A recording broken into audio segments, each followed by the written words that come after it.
Aisha Carter was never meant to speak in the Whitmore estate. Maids were there to serve, not to be heard.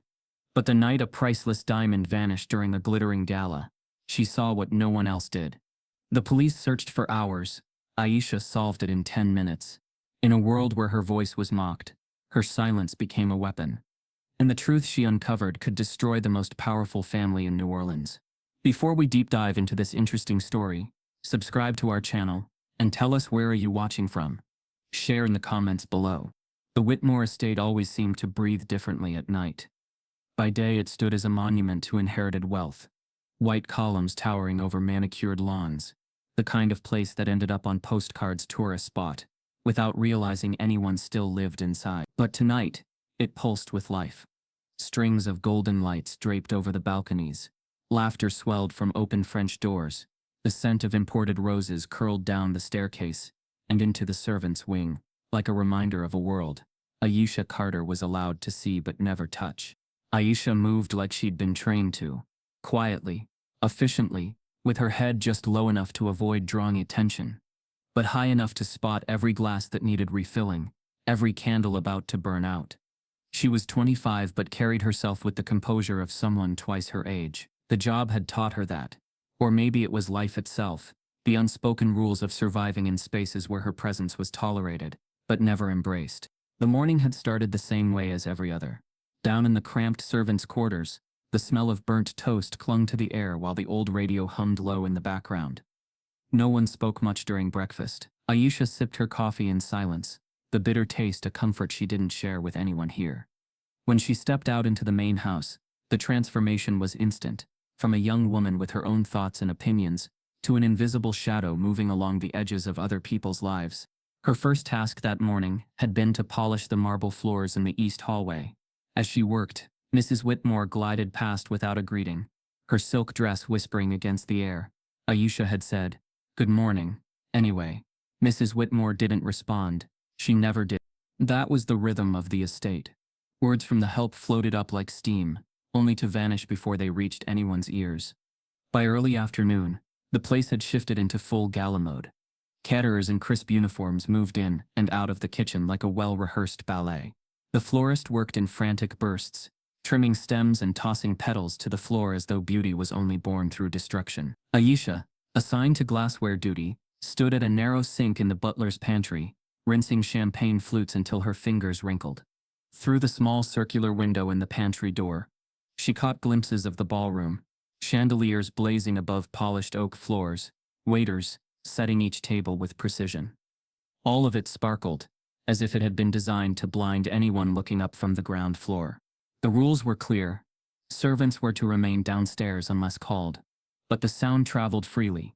It was impossible not to hear the swirl of voices above, the cadence of wealth. "Tonight's going to be the perfect night," someone said. The voice was male, low but confident. Aisha's hands froze in the soapy water. She leaned slightly closer to the door, careful not to let it creak. "The perfect night to take it," another voice replied, almost laughing. The words hung in the air, wrapped in casual arrogance, as if the speaker was sure no one outside their circle could possibly matter enough to overhear. Aisha's mind caught on the phrase, "Take what?" The thought was interrupted by the bark of the head housekeeper's voice calling her name. She turned, wiping her hands on the towel tucked at her waist.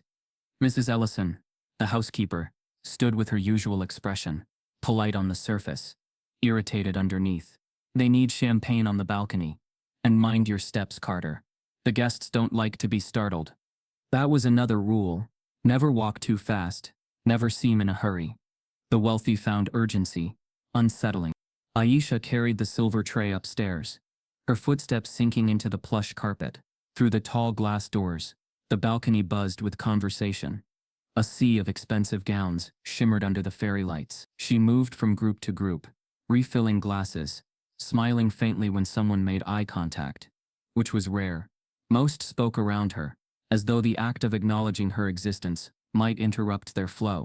It was there, amid the murmur of champagne-fueled laughter, that the familiar sting arrived, the subtle kind of racism she had grown accustomed to. She overheard a man misidentifying a famous portrait hanging just inside the doors. Without thinking, she said softly, That's actually by Charles Ethan Porter, one of the first African-American still-life painters. The man paused, blinking at her, as though the furniture had suddenly spoken. Then, with a smirk that spread like wildfire, he said to his companions, "Well, imagine that, our maid's an art critic." The laughter rolled over her, light and sharp, leaving no bruise but cutting just the same. She didn't reply. Years in this job had taught her that her silence was the only weapon she could use without consequence.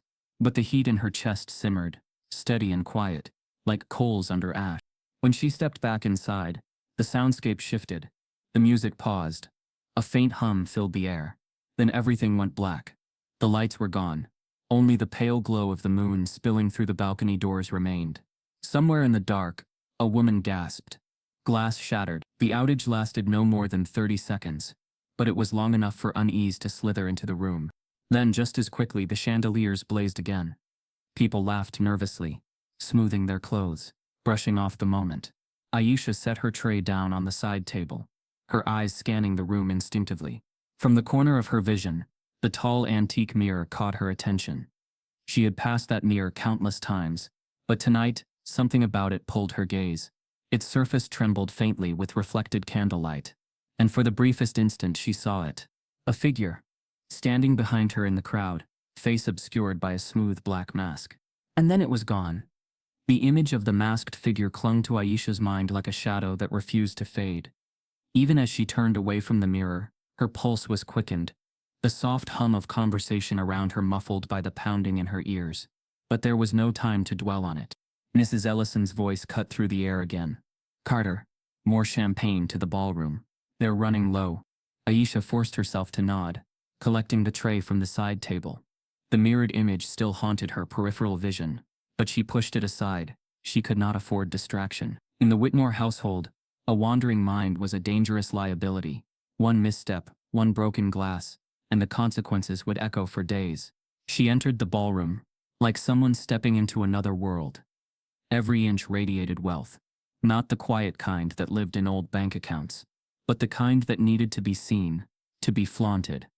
The crystal chandeliers cast a warm gold glow across polished oak floors. The tables were adorned with imported orchids, and candles burning in tall silver holders. On the women, diamonds caught the light in deliberate flashes.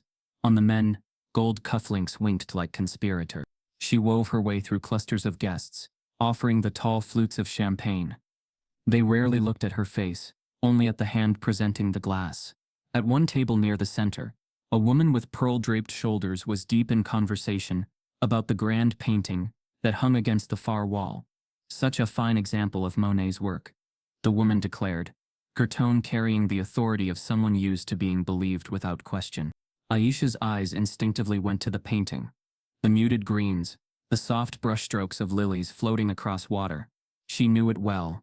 She dusted its frame more times than she could count, and she knew, with absolute certainty, that it was not a Monet. "It's actually by John Henry Twachtman," she heard herself say before her brain could warn her to stay silent. Her voice was soft but clear. "An American impressionist. Painted in..." The woman's head turned sharply, her expression shifting from polite interest to something colder. A small circle of guests around the table paused their conversation, eyes sliding toward the source of this unsolicited correction. "Oh," the woman said slowly, her lips curling into a smile that didn't reach her eyes. "Well, I suppose the help has their own sort of education." A ripple of laughter spread through the group. Polite at first, then more open. A man at her side leaned in and added, "Perhaps we should hire her as the resident art historian." More laughter followed, this time sharper, with an edge that cut without leaving a mark. Aisha felt the heat rise in her cheeks. Her fingers tightened on the champagne tray to keep them from trembling. She forced a smile, small and controlled, then moved on to the next group, without a word, but the sound of their laughter stayed with her, echoing like the clink of glasses in an empty room. She had been laughed at before, in school, in jobs before this one, in moments when her presence seemed to challenge unspoken rules, but it never stopped stinging. It wasn't the joke that hurt, it was the reminder of where they thought she belonged. Near the back of the ballroom, she found a moment's pause beside the grand piano. The pianist's fingers moved effortlessly across the keys, weaving soft music into the air. The melody almost covered the hum of voices. Almost. Then, as if the room itself exhaled, The lights went out. For a brief moment, the darkness was absolute. Gasps scattered across the space, and a few nervous chuckles followed. Somewhere to her right, glass shattered against the floor. A man's voice cursed softly. The golden world of the ballroom dissolved into a space defined only by breath and shifting bodies. 30 seconds. That was all. The lights surged back to life, the chandeliers reclaiming their dominance over the room. People blinked, smoothed their clothes, adjusted jewelry, and the music started again as if nothing had happened. But something had happened. It began as a murmur near the front of the room, a woman's sharp inhale, followed by a voice too high and tight to belong to casual conversation. Aisha turned in the direction of the sound. Mrs. Whitmore stood near the head table, one hand clutching at the neckline of her gown. Her expression was pale and tight, her lips barely moving, as she spoke to the man beside her. "Gone," she mouthed, though the word carried far enough for several guests to hear. "It's gone." The murmurs grew, curiosity shifting into unease. A cluster of guests pressed closer, the air between them tense with something unspoken. And then the truth rippled outward. The Whitmore family's prized diamond necklace, a piece so famous it had been featured in a magazine spread just last month, had vanished. The ballroom, moments ago filled with easy laughter and careless conversation, began to change. The guests' eyes darted toward one another, calculating, assessing. Somewhere behind Aisha, the head housekeeper began instructing staff to stand by. Aisha's gaze moved over the crowd, searching for, she wasn't even sure what. An expression out of place, a movement too quick. Her pulse still beat in the rhythm of those 30 dark seconds. And then she realized, in the reflection of the same antique mirror that had caught her attention earlier, that she could still see the masked figure. Only this time, they weren't behind her. They were across the room, watching her. The sound of discovery moved through the ballroom, like a pressure wave. A gasp here, a strangled whisper there, and then a tide of voices cresting into panic. Chairs scraped, glass stems clicked against tabletops. The pianist's hands hovered over the keys, unsure whether to continue playing civilized calm back into the room. Aisha stood with her tray against her hip, eyes pulled again toward the antique mirror. The masked face that had watched her was no longer there, but the sensation of being seen, chosen, even clung to her skin. "Shut the doors," someone ordered, the Whitmore patriarch's voice steely with command. No one in or out. Uniformed employees moved to obey, and in the minutes that followed, the estate became a glittering cage.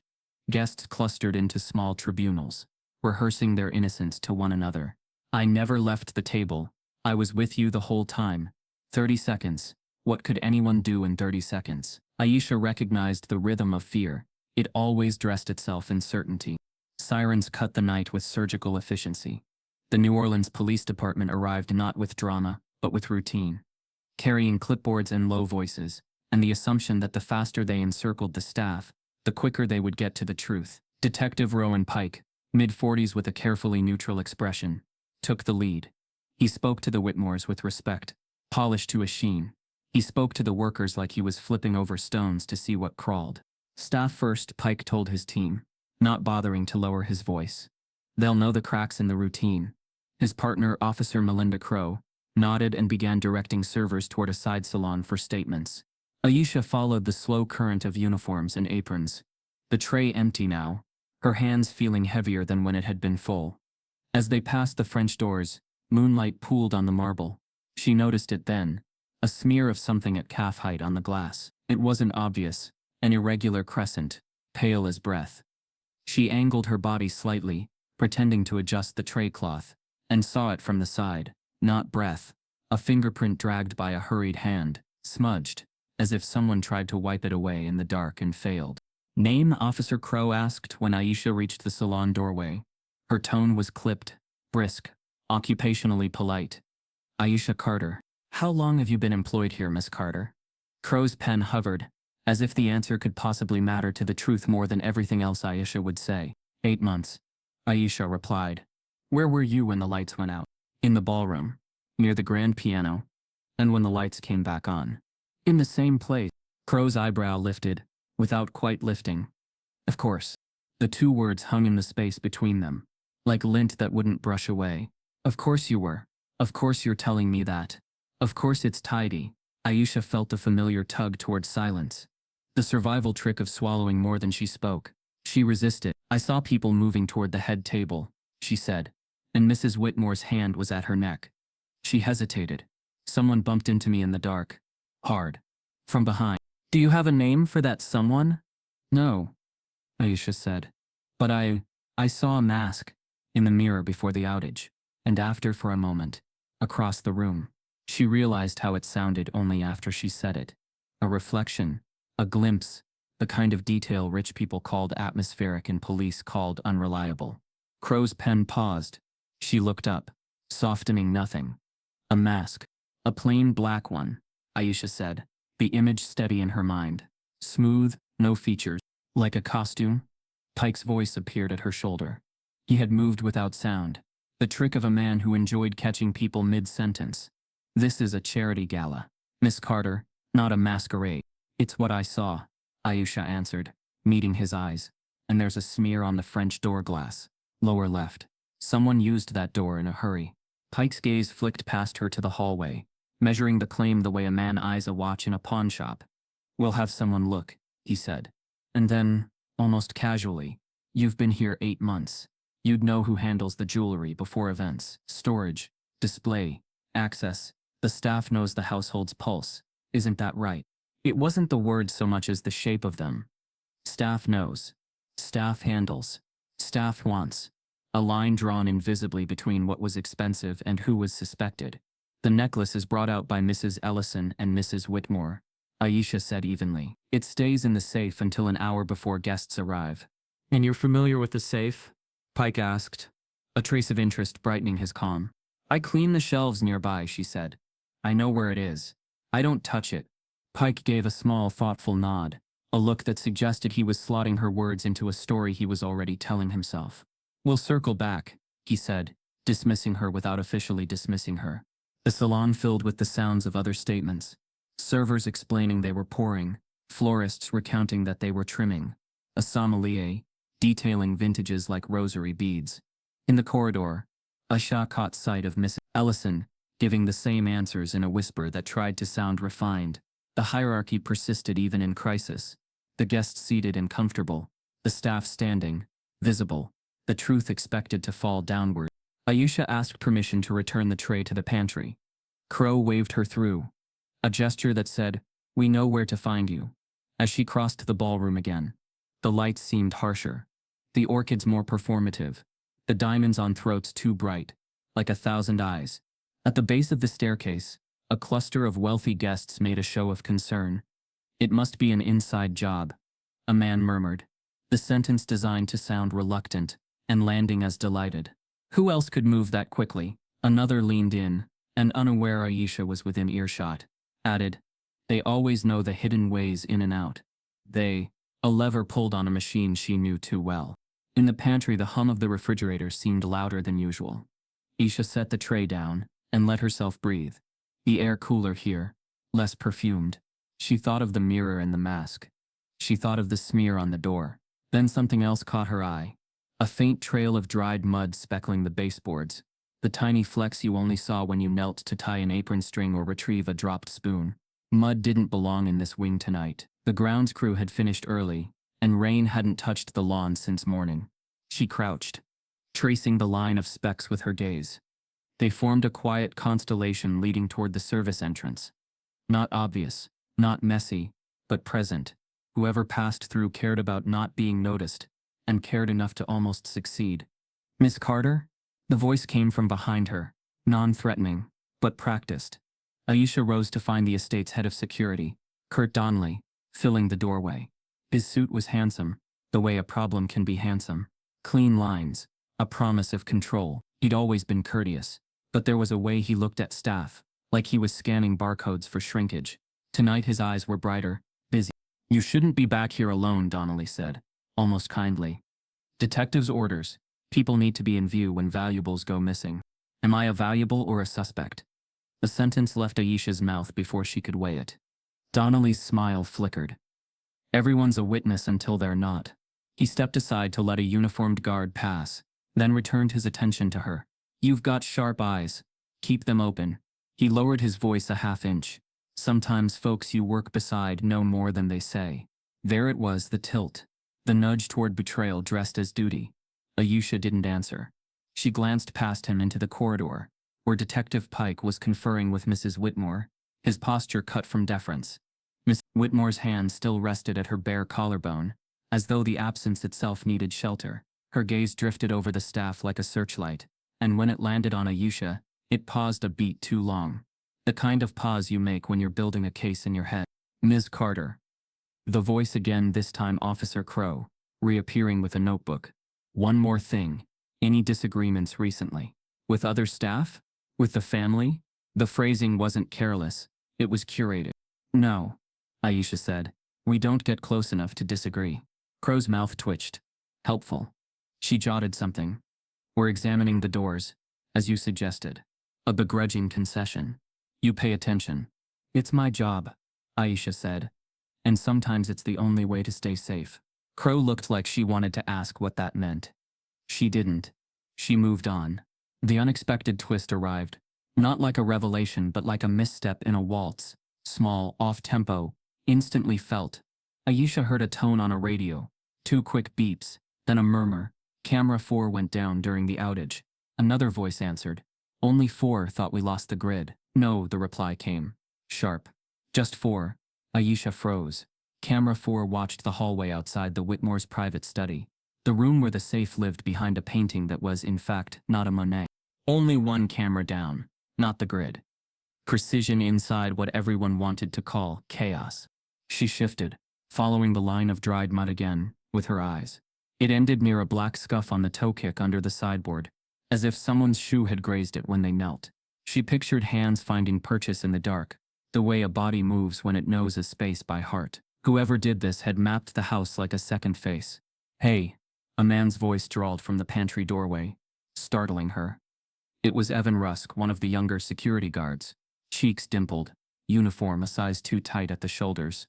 He was the one who joked with the servers, the one who helped lift heavy crates without being asked. You okay, Aisha?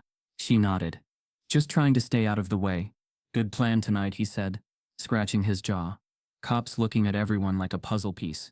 His eyes flicked over her shoulder toward the service entrance, and for a heartbeat they stayed there too long. He stepped into the room, casual, maybe even kind, and then in a movement so small it could have been a nervous tick, his hand slid into the pocket of his jacket. When it came out, his fist was closed around nothing the eye could claim. But Aisha had learned to see what people tried to hide. Before his hand disappeared again, she caught the thin edge of something between his fingers, a sliver of satin ribbon, the exact shade of midnight blue the Whitmores used to tie jewelry boxes for donors. Evan Rusk glanced at her, smile easy, and pushed whatever it was deep into his jacket pocket. Evan Rusk's easy smile hovered in Aisha's mind like a false dawn. That glint of midnight blue ribbon, the exact color of the Whitmore's donor boxes, was no accident. He had tucked it away as if it were lint, as if hands didn't betray what mouths kept quiet. She let the pantry door swing shut behind her and stood still, the hum of the refrigerator threading through her thoughts, until it loosened something older, steadier, and she heard another sound layered beneath the present, the slow tick of her grandfather's kitchen clock. People tell stories with the way they move, Granddad used to say, tapping the clock face with a knuckle the way he tapped his temple. But houses tell stories with what changes when no one's watching. She had been 8, elbows on the laminated table, watching him refill a sugar jar without spilling a grain. What does a house say? That you don't need to see hands to know they were there, he'd answered. Look for what's different. Newspapers shifted. A curtain pulled a half-inch. A rug corner turned up. That's a house whispering. Now in the Whitmore estate, 1,000 whispers were trying to be heard at once.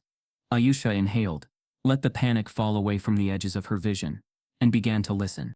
She retraced her steps through the service corridor, past the staff bulletin board with its laminated schedules and photo of last year's holiday party, where the staff stood in the shadow of the Whitmore's 12-foot Christmas tree. Her eyes moved the way her hands moved, when she polished silver, slow, circular, patient. The dried mud speckles she'd noticed earlier still mapped a faint constellation toward the service entrance, and the black scuff on the toe kick under the sideboard looked, to an untrained glance, like a careless bump. But scuffs only happen where feet forget. Whoever came through here didn't forget. They rushed. Carter. Mrs. Ellison's voice materialized behind her, too calm to be kind. Detective Pike wants all staff to remain visible. No more hiding in back rooms. I'm not hiding, Aisha said, rising. I'm returning trays.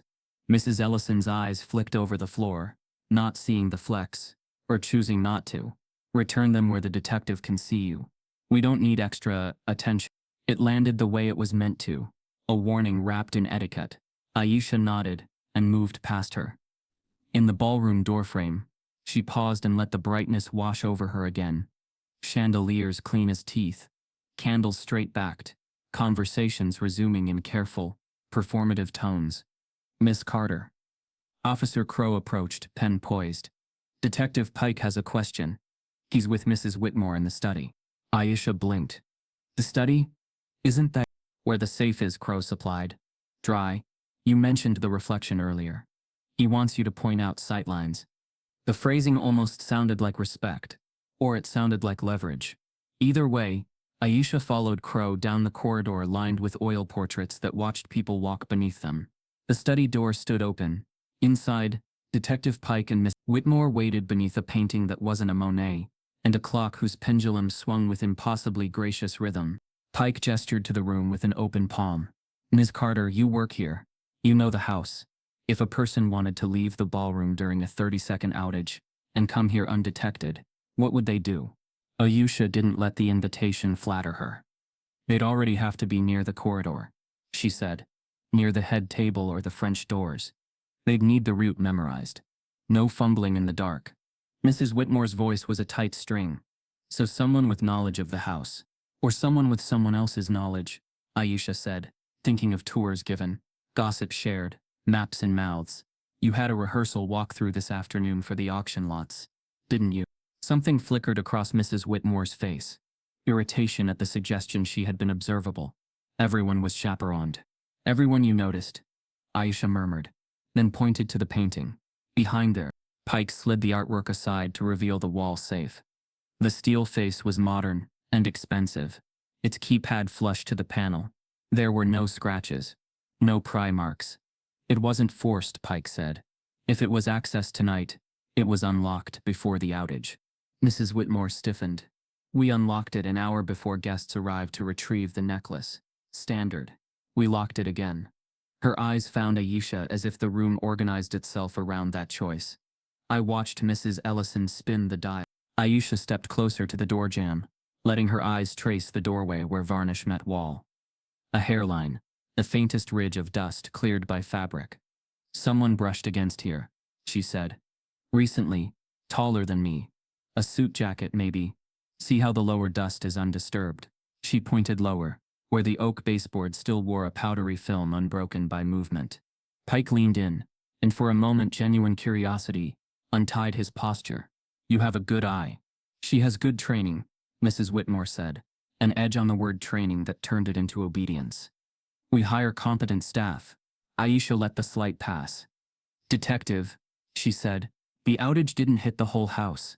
Pike's attention snapped back. Say more. Aisha thought of the pantry, the refrigerator's uninterrupted hum, the kitchen's steady glow she'd glimpsed through the swing door on her way here. The kitchen lights stayed on, the pantry too. And I heard a radio mention only camera 4 went out. Pike held her gaze, the mental map in his head redrawing in real time.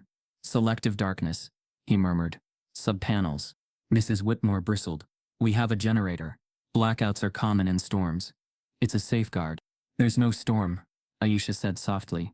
And the ballroom went black, while the staff corridors did not. Whoever triggered it knew which rooms to cut. In the silence that followed, the study's clock ticked loudly, as if counting down not seconds but patience. Pike straightened. Miss Carter, return to the ballroom, stay visible, and keep noticing. He meant it as a deployment. She accepted it as a charge. Back in the main hall, the orchestra had shifted to something buoyant, as if music could reassert order by tempo alone. Aisha moved along the room's edges, tracing the route a hurried person would take in the dark. Past the head table, along the French door, through the corridor with the portrait of Whitmore men holding walking sticks they never used. Everywhere, guests were busy dressing fear as civility. Inside job, someone murmured. They always know how the lights work. Another supplied. Sure, a third whispered. eyes sliding toward Aisha before sliding away. She saw more whispers the way Granddad taught her. A chair pulled a foot from its usual position. Angle changed to face the corridor instead of the dance floor. A candle snuffed and then relit. Wick shortened from a nervous thumb and forefinger. A napkin no longer folded precisely. A crease softened by a hand that waited out the dark. None of these details could wear a badge and raise a right hand. Together they felt like a chorus. She caught sight of Evan Rusk again near the terrace doors, laughing with a waiter, as if nothing in the world could be more ordinary. The ribbon in his pocket burned in her memory. Granddad, she thought. A private prayer to someone who had turned patience into a science. Show me what changed. Miss Carter. The call came from a new direction. Mr. Graves, the butler, stood at the threshold between ballroom and corridor. His posture immaculate, his face too composed. We're forming guest lines for voluntary bag checks. Assist the staff in offering trays of water. Yes, Mr. Graves. She took a tray, added bottles, and drifted toward the line that snaked along the gallery. A woman in emerald silk took a bottle without looking. A man in a tuxedo shook his head, as if thirst signaled guilt. The ritual was less about hydration than choreography. Police extracting compliance without naming humiliation. Rough night, said a voice beside her. Louise, a dishwasher whose shoulders sloped from carrying more than plates, reached for a bottle for himself. You okay? I'm seeing puzzle pieces, she said. They don't fit yet. He followed her gaze toward the French doors. You hear about the backup panel by the wine cellar? He asked, low. Old wiring. Grounds team was fussing with it this afternoon. Aisha's heart ticked twice. Sharp. Who has access? Mr. Graves. Security. And whoever borrows the key from Chef when the delivery guys come. Louise shrugged. Too many keys and too many pockets. Too many keys. Too many pockets. She thought of Evan's ribbon, Mr. Graves's composure, Mrs. Ellison's warning, Mrs. Whitmore's watchful pause. She thought of camera 4 in the study, and of the kitchen lights that never flickered. The story the house was telling had two authors, someone who knew the circuits, and someone who knew the people. Thank you, Aisha said, and Louise tilted the bottle like a salute before melting back into motion. Officer Crow's voice crackled on a nearby radio. Note, ballroom power out, kitchen steady, staff corridor steady, control wants to know why. Check sub-panel E. The reply fuzzed. Aisha didn't need to hear the rest. She knew where sub-panel E lived, a metal cabinet tucked behind a service door near the wine cellar stairs. She hadn't seen it up close, but she had rolled carts past it so many times the memory of its chipped paint sat in her bones. A swell of laughter from the far end of the room snagged her attention. Not derisive, not kind. Nervous laughter pretending to be regular laughter. Aisha drifted toward it, handing off the tray to a server as she passed.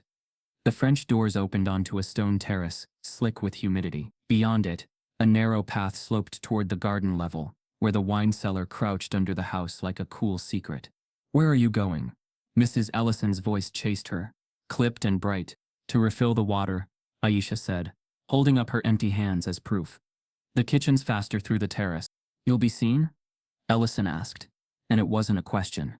I'll be seen, Aisha assured, and stepped onto the terrace before the housekeeper could tug her back with etiquette. The night air pressed against her skin, heavy with magnolia and river. Music leaked through the doors in softened threads. Aisha paused at the top of the stone steps, letting her eyes adjust.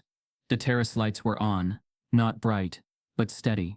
A proof the outage hadn't touched this artery either. She moved down the steps, one hand gliding the rail, and as she reached the flagstones below, she saw it. Not the faint dust constellation of the pantry, not the delicate edge of a scuff. Here, the story wrote itself in bolder script. Shoe prints. Not fresh enough to shine, not old enough to forget. The mud was thin, gray-brown, the kind that clung to soles after crossing the far lawn where the grounds crew had recently resodded a strip near the river-facing hedge. Each print angled toward the short corridor that led to the wine cellar door.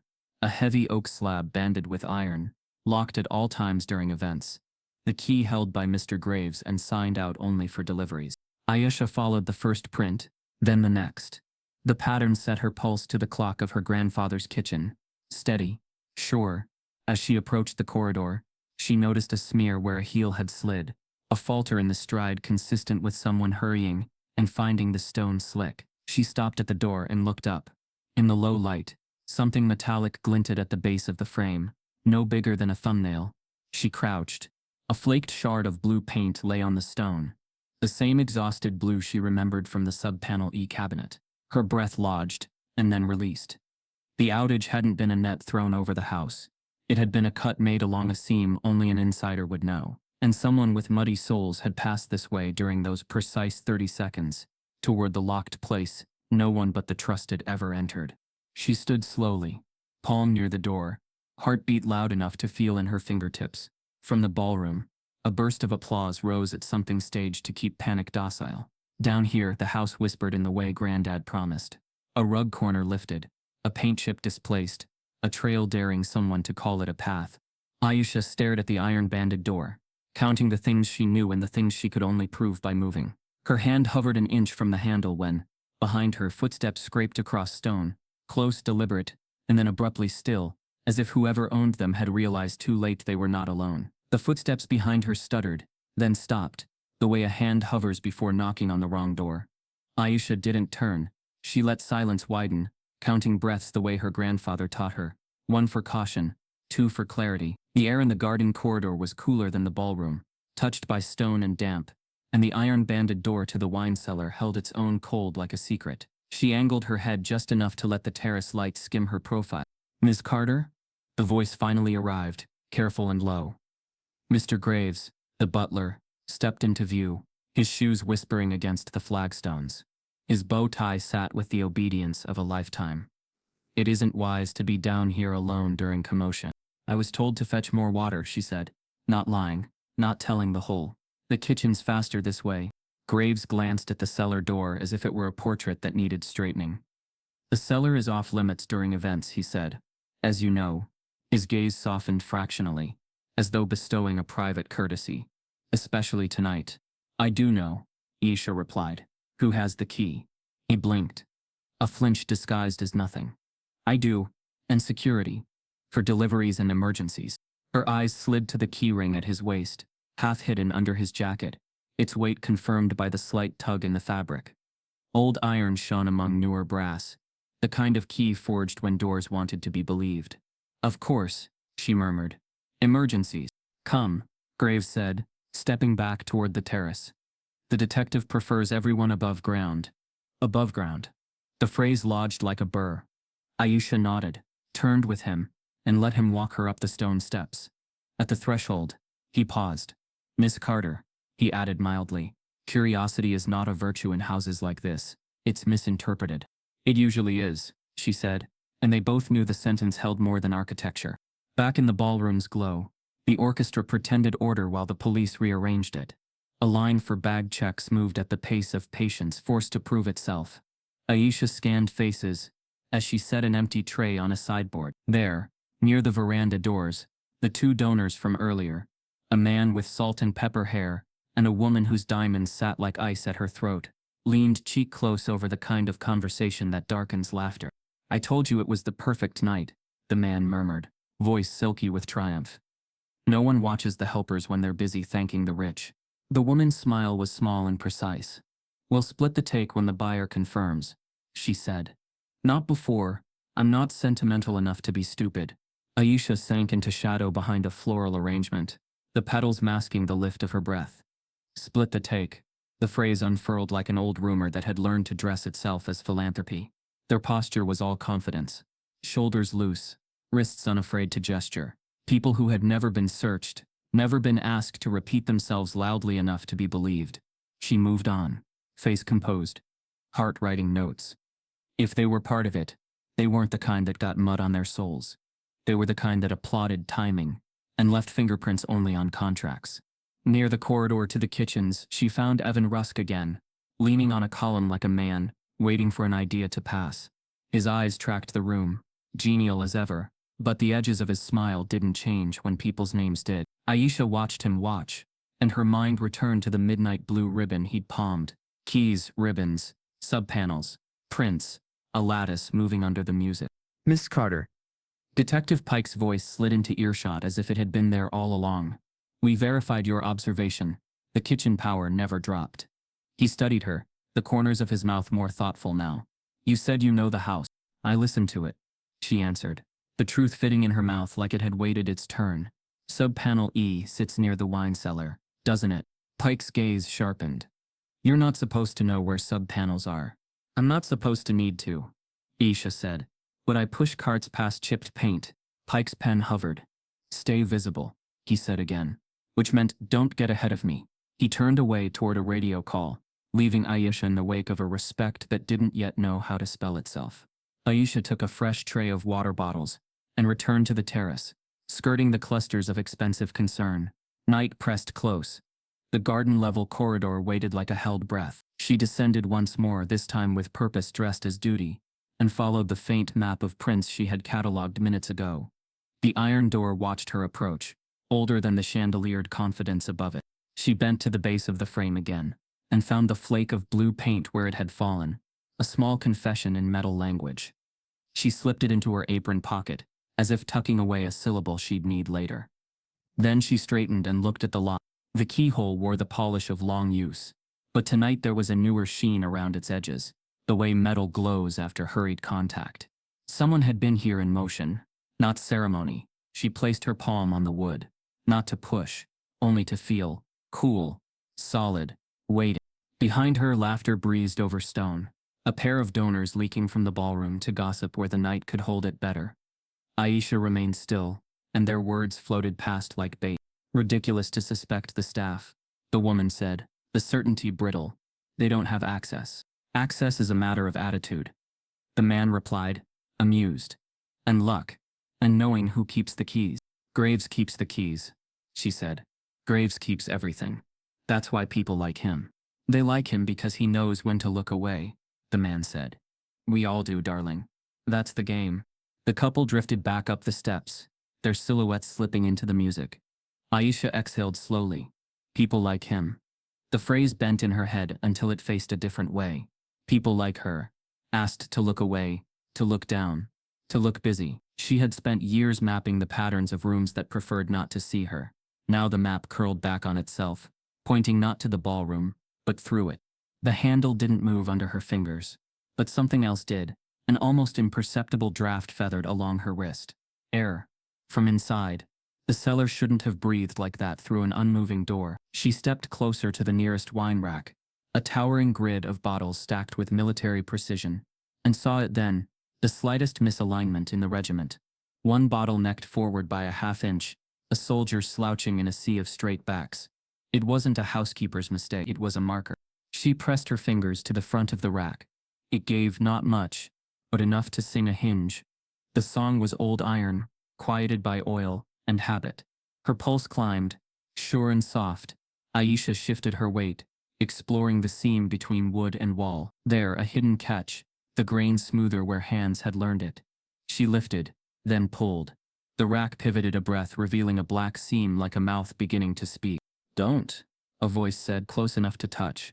Aisha flinched, then steadied.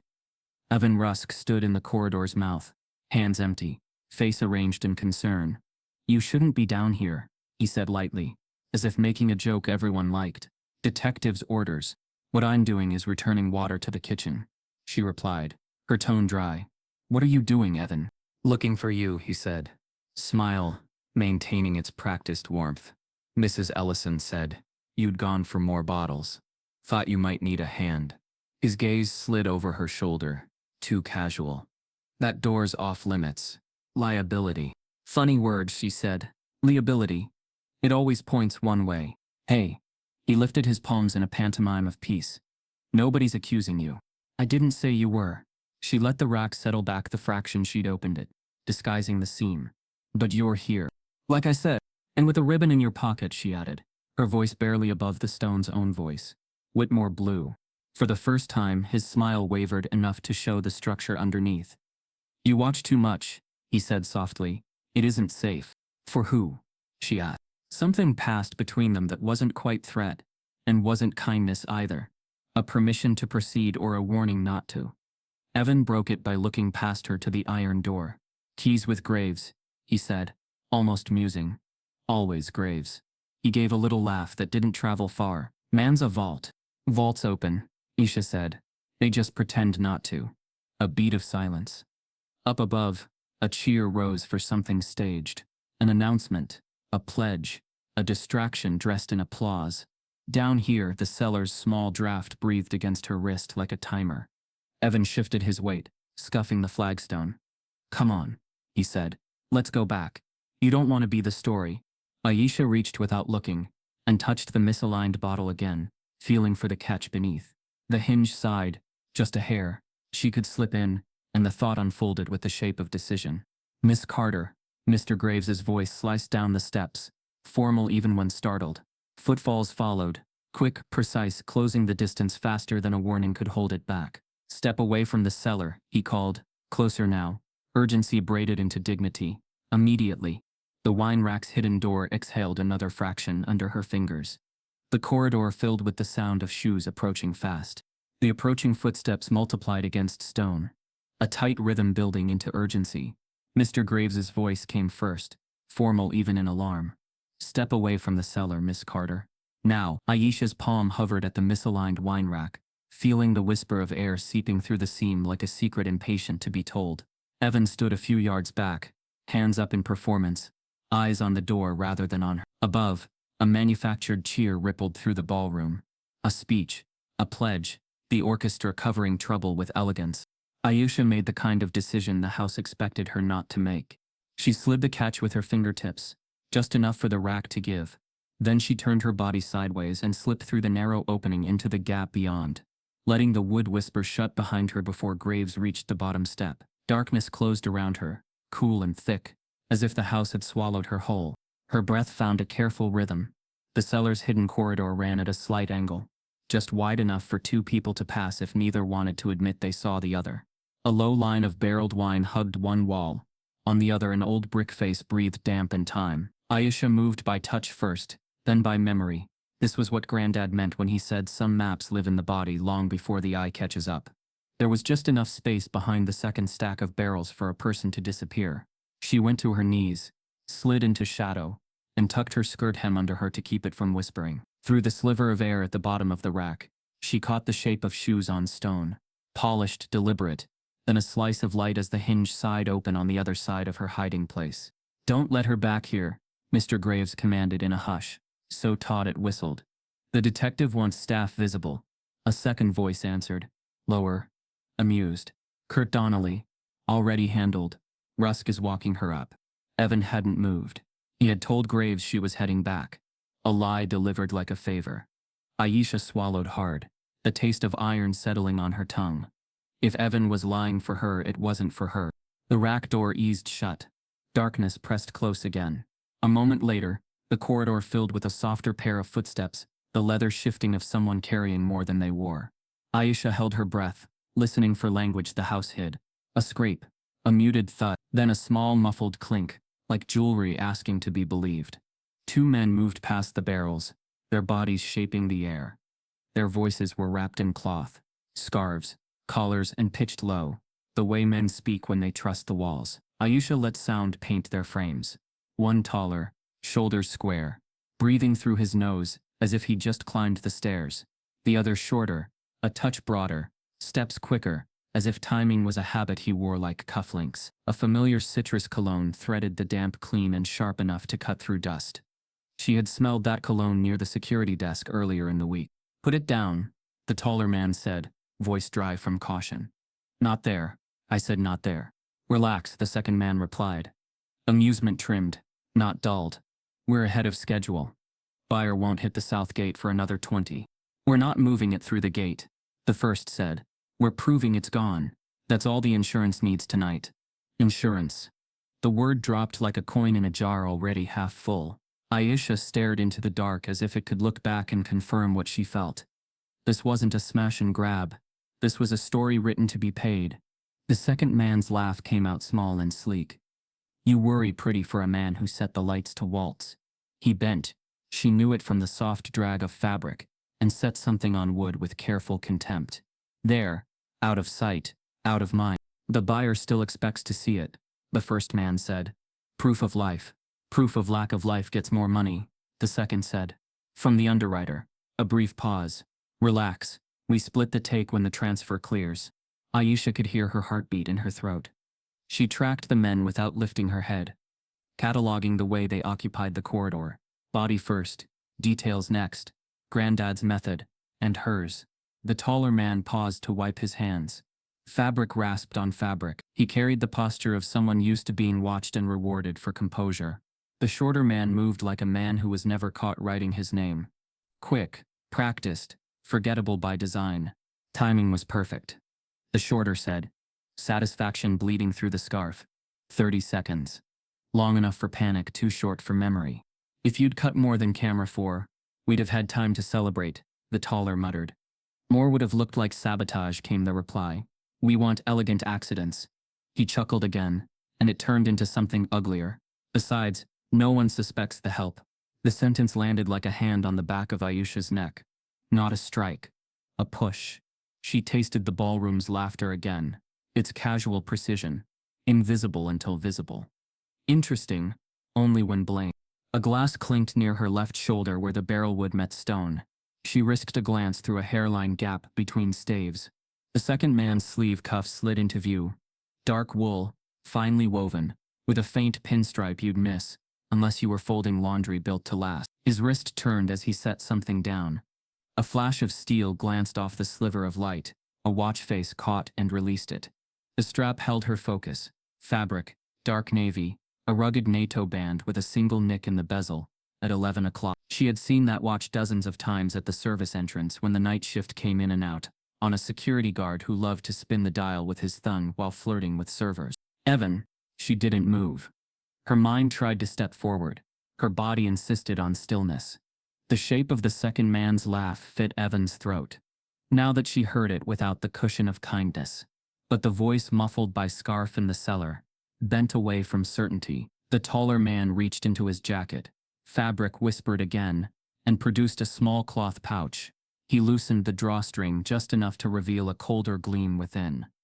Aisha didn't have to see it to know the necklace lay there, light hoarded into facets that had spent a century being seen. Stop looking at it, the shorter said. Playful and punitive. She wore it for attention. We'll use it for purpose. Purpose, the taller echoed, the word souring in his mouth. We had that before. This is survival. Survival with a bonus, the other replied. Now close it. The pouch disappeared. Aisha committed the movement to bone. Right inner jacket pocket. Second seam. The kind with a button stitched back by habit. The taller man smoothed the pocket, instinctively as if confirming the necklace could still be felt through fabric. His hand bore a signet ring with a crest she'd dusted in the portrait corridor. A Whitmore crest. Not surprising for a man in this house. Surprising on a man who didn't live in it. They shifted again, re-entering the choreography that had brought them here. The shorter man tested the hinge of a hidden door deeper in the cellar. Another seam, this one older, and the draft lifted, then settled. When buyer pings, we slide it out past the sub-panel, not through the main path, he said. Never through the main path. Too many eyes, even when they refuse to see. Graves can't stall forever, the taller replied. He's juggling the detective and the donors. We need to. Graves can juggle until sunrise, the shorter said, amusement snapping like a card trick. Man's whole life is pretending gravity is a choice. Graves. Aisha kept her face on the cool stone, only her thoughts moving. The men were unspooling the plan with the ease of rehearsal, and in that ease lay their arrogance. She made notes the way she polished silver, small circles, patient pressure, camera 4, sub-panel E, south gate, buyer, pouch in inner pocket, signet ring, NATO strap, nicked bezel at 11. A soft crackle of radio. Static lit the air. The shorter man swore under his breath and clicked it off. Rusk, you're hot, he said, dropping the name like a coin on tile. Keep it off while we're below. A pause dragged. The taller man shifted, a sound like impatience passing through good manners. When he finally spoke, his voice went softer, closer to the one he wore upstairs. And Donnelly. The head of security's name folded itself into the dark. The taller man cleared his throat. He's buying the timeline. He thinks the panic covers him. Another small beat, and he thinks I'm loyal. You are, the shorter said. To the plan. He reached out. Aisha heard the pat of a shoulder and the jingle of a keyring. and the sound of that jingle was identical to the weight at Mr. Graves' waist. The old iron among the new brass. Let's move. They shifted to leave. Aisha pressed her back into the barrel, kept her elbows tucked, kept her breathing small. The men's silhouettes ghosted past the sliver of light at the rack's edge, and the corridor exhaled in their wake. At the threshold, one of them paused, the taller she thought, and turned, as if something in the house, some whisper suggested a pair of eyes where none should be. Careful, the shorter murmured, a smile in the caution. Houses remember. So do maids, the taller said, and the sentence held no humor at all. Their footsteps climbed the narrow stair beyond the deeper door, not the way Aisha had come, and the cellar seemed to grow larger without them, its dampness receding a hair. She counted to 10, Granddad's ritual for parts of a story that pretended to end, then let her cheek lift from the brick. Her fingers trembled. She told them to stop. Her throat ached with words she had no plan to say. She rose into a crouch and peered through the seam the men had crossed. The deeper door lay flush again, more seamless than the wine rack, its outline disguised behind a lattice of dusty bottles, labeled with years the Whitmores used to impress out-of-town donors. Purpose had been built into this house long before tonight. Men had simply repurposed it. A whisper of friction came from behind her. Leather on stone, careful and small. For a second she thought it was the house settling around her again. Then a line of light thinned at the rack. Someone easing the hinge. Someone who knew how to open a secret, without making a scene. The seam widened a fraction. A shadow pulled at her feet. Aisha? Evan's voice was softer now, urgent without volume. You need to come out. She didn't answer. She let the barrel be her spine, let silence be her consent to nothing. They'll eat you first, he said, tone sliding toward kindness his tactic. You know that. You stay down here, and you're the ghost they blame. Like they haven't already, she whispered, mostly to herself. Aisha. He inched in, careful, as if approaching a stray animal. Please. In the small light, his silhouette gathered edges. He was alone. He had left no footsteps on his way, because he had learned the rod and practiced it. He reached into his jacket without looking down, a reflex he'd rehearsed 100 times as a nervous habit, and the motion brought his wrist into the light. Fabric watch band. Dark navy. Rugged NATO weave. Bezel nicked at 11. Her breath hitched so hard it hurt. The cellar didn't change temperature, but the world inside her did. The detail, small as a single fleck of paint on a subpanel, locked the map in place. All at once the laughter in the ballroom seemed to be coming from the wrong story. Evan's hand paused halfway to his pocket, as if the air had thickened around it. His thumb traced the watch face without thought, the way he always did when he was buying time with charm. He looked up, eyes leveled to meet hers in the dark. Aisha, he said again, and this time her name sounded like a question he didn't want her to answer. Evan's watch glinted like a quiet admission, and the cellar seemed to lean closer to hear Aisha breathe. Before either of them could say the thing that would rearrange the night, a shout broke down the stairwell, Miss Graves calling for security with a smooth urgency that made disobedience sound uncivilized. Evan's jaw tightened.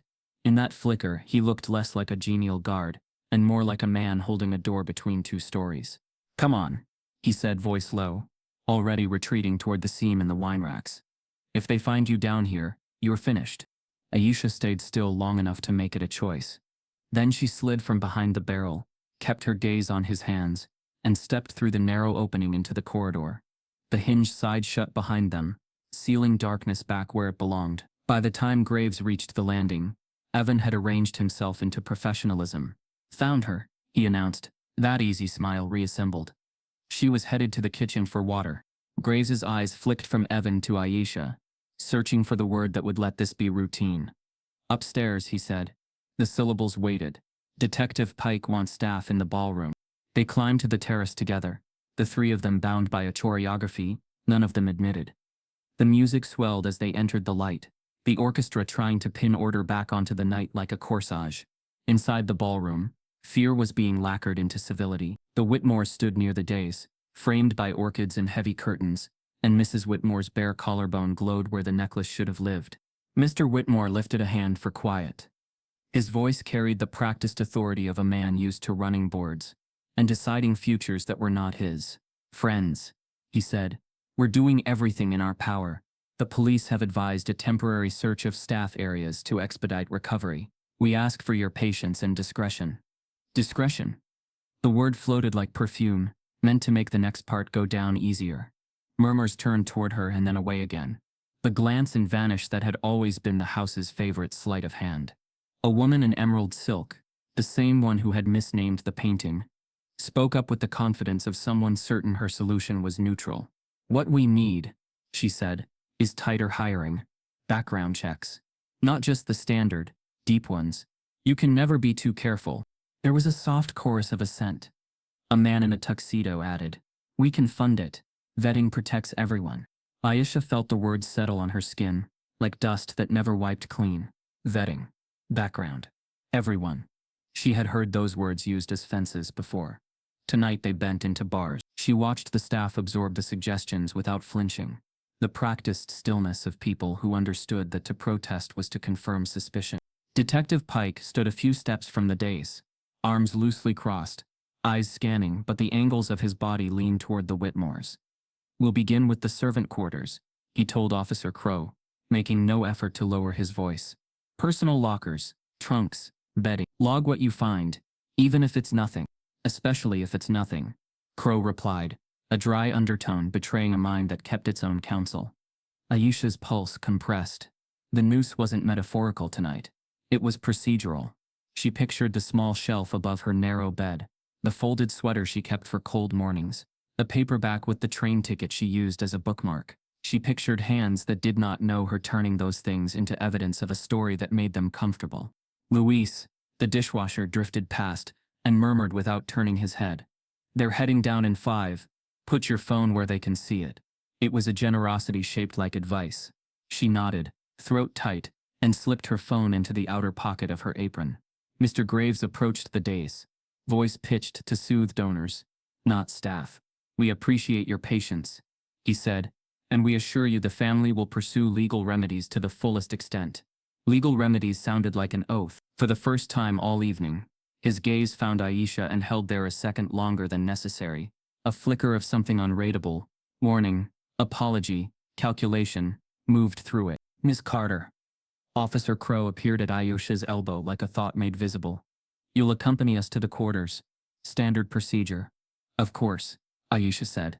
She kept her voice level, as if neutrality could be armor. They walked the back corridor together, Crow in front with the measured pace of someone who knew speed made people lie.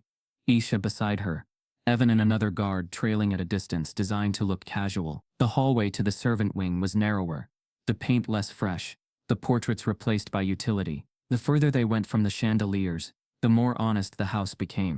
As they reached the small common room, outside the sleeping quarters, two donors wandered too close, curiosity wearing politeness. "It's a shame," one said, half to Crow and half to the air. "But these things happen when you invite unknown elements." Crow's face didn't change. "Unknown elements often clear plates and save lives when kitchens catch fire," she replied, bland enough to pass for agreement until the sentence finished. The donors blinked and retreated. Aisha's room was the third door down. A narrow bed, a small dresser, a shelf with 3 books. Crow put on gloves with the matter-of-fact gentleness of a nurse. "We'll be quick," she said. "You can watch." Watch. As if witnessing prevented damage, Aisha stood to the side and let the search happen. Crow opened drawers, flipped the mattress corner, checked under the bed where dust had settled in dignified resignation. She lifted the paperback and found the train ticket tucked to page 31, the last time Aisha had enough quiet to read. She set it back exactly as it had been. For a moment, gratitude pricked behind Aisha's eyes, small and powerless but real. Another officer wasn't so careful in the neighboring room. "Look at this," he called. Too loud. "Cash. That's suspicious." "It's a tip envelope," Crow replied without turning. "Labeled. With dates." The officer didn't apologize, just put the envelope back wrong. Aisha's throat burned. "Miss Carter," Crow said, still searching. "How long did you say you've been here?" 8 months. "Before that?" 2 years at the Marigny Club." Aisha swallowed. "Before that, anywhere that paid rent." Crow shut the drawer gently.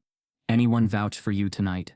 Aisha thought of the mirror and the mask in the 30 seconds that had stretched long enough to swallow her name. "No," she said. "Just the details." "Details can vouch," Crow said, almost to herself.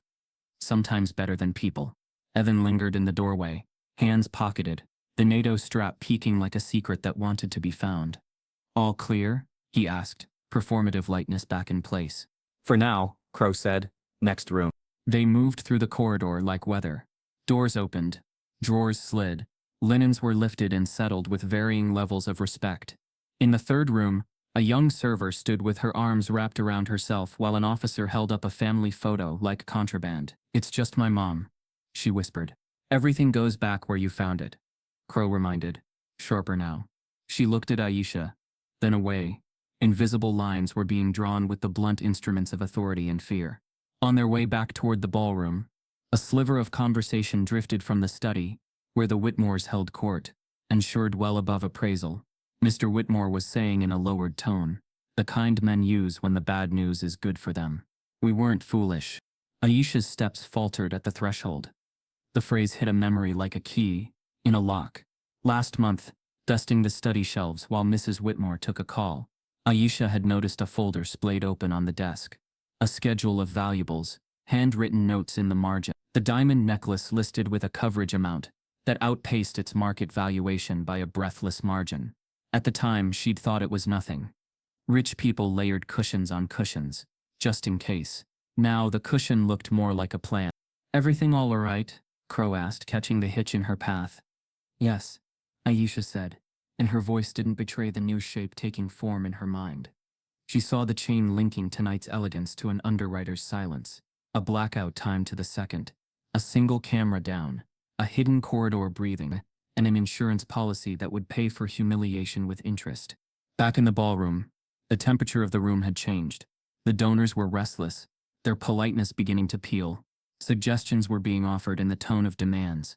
"It would be wise," said a man with a senator's haircut, "to limit staff movement until the police conclude their sweep. We'll provide coffee to those waiting," Mrs. Whitmore announced, voice sweet with management. "No one is leaving without our thanks." Aisha heard the subtext, gratitude as tether. She felt herself being cinched into a narrative that had been set long before she arrived. The maid who spoke up out of turn. The maid who noticed too much. The maid whose presence made a convenient funnel for blame. The noose didn't need rope. It had reputation and proximity. She found Luis near the service door, hands tight around a coffee urn. "They treat us like suspects and souvenirs," he muttered, eyes shiny but dry. "Smile and hold still." "We will not hold still," Aisha said, surprising herself with the certainty in it. "We'll see." He searched her face. "You know something." "I know enough to know they knew more," she said. Before tonight, she let the thought settle between them. Insurance. Camera 4. Subpanel E. The donor whisper about splitting the take. The seller draft. Evans' watch. Graves' keys. Donnelly's cologne. The map inside her had become a rote. On the days Mr. Whitmore lifted his hands again, calling for calm he had never had to earn. "We will not allow this to tarnish the purpose of tonight," he declared. "We are people of generosity." Aisha felt the sentence wrap around the room like ribbon around a box that has already been opened. Generosity often came late, and asked to be thanked for it. Detective Pike leaned toward Mrs. Whitmore, murmured something, and she nodded with the serene poise of women whose lives had always been buffered. Aisha, standing 20 feet away and 20 miles beneath, watched her tuck a stray hair behind her ear. In the swell of voices and the click of glass against glass, Aisha saw it, not the trembling mouth of a wronged hostess, not the righteous fury of a victim. She saw the barest curve at the corner of Mrs. Whitmore's lips, a quiet, private smile that shouldn't have belonged to this moment at all. The private curve at Mrs. Whitmore's mouth, held like a pin in fabric, small, precise, impossibly telling. Aisha didn't look away. She let the image sear into her memory. A detail filed alongside the blue paint chip, the muddied prints, the nicked watch bezel. The orchestra slid into a buoyant waltz that pretended the room wasn't fraying at the seams, and Detective Pike disappeared into a knot of donors nodding as if reassurance were a currency. Aisha stepped back to the ballroom's rear wall and pressed her fingertips to the cool paneling, steadying her pulse. 10 minutes, she told herself. Not the 30 seconds everyone kept swallowing and retelling, but the thin, elastic stretch after, the time between the hush of darkness and the first siren slicing the night. 10 minutes in which fear became script and script became fact. She glanced at the grand piano. The lid's polished underside still held a reflection of chandeliers and dark suits, but what she needed lived under the keyboard. A small quartz metronome, the pianist kept beside his sheet music.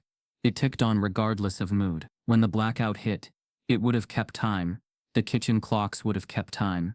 The study's pendulum clock would have kept time. The ballroom's electric wall clock had paused. She'd seen its second-hand stutter when the light died, and then lurch forward on return, a hiccup that could hide a lie. "Granddad," she breathed. A thought rather than a prayer. "Help me hear the house." She started counting backward from the present, anchoring the timeline to things that did not lie. The study's pendulum swung in slow, elegant arcs. She could hear it when the crowd quieted. She slid through a seam of guests and into the corridor, paused at the threshold, and listened. 1, 2, 3, 4, each swing a second. Each second a nail. When the lights vanished, the waltz stopped on beat 2 of a bar. She remembered the pianist's hands lifting in midair like birds clipped. 30 true seconds later, the chandeliers returned. 1 minute after that, Mrs. Whitmore's hand had flown to her throat. 2 minutes after, Miss Graves was at the terrace, shepherding. 3 minutes after, Evan was leaning on his column, genial. 4 minutes after, Aisha had found the smears on the French doors. 5 after, the first guest said inside job like a treat. 6 after, Pike ordered staff lined up. 7 after, whispers of background checks chased the servers. 8 after, Aisha was in the pantry seeing constellations of mud. 9 after, she touched the blue paint chip. 10 after, the sirens carved through air. 30 seconds for the dark. 10 minutes for the story. She turned back toward the orchestra. The metronome blinked a steady red dot between its plastic ears.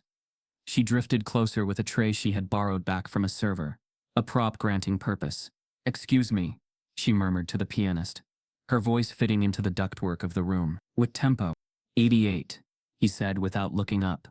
His wristwatch, a neat, faithful Seiko, read 9:26. The study's pendulum, when she had passed, had chimed 9 a few minutes earlier. It didn't chime the 26. It measured with movement. She mapped both onto her own phone time. They matched within a breath. She pivoted toward the head table. Mr. Whitmore's Rolex was a shine of status rather than precision. But when he adjusted his cuff, there, 9:23, 3 minutes slow to the metronome, and her phone. Mrs. Whitmore, by contrast, wore a thin diamond bracelet, and no watch. The clock she lived by was the room. Mr. Graves, near the days, checked a leather-banded antique, 9:26 correct. Evan, at the doorway, brushed his thumb over his navy strap, the watch face reading 9:28, 2 minutes fast. 2 minutes fast, 3 minutes slow. Pendulum true, metronome steady. The house was giving her a way to break alibis. She let the moments arrange themselves like bottles in a rack.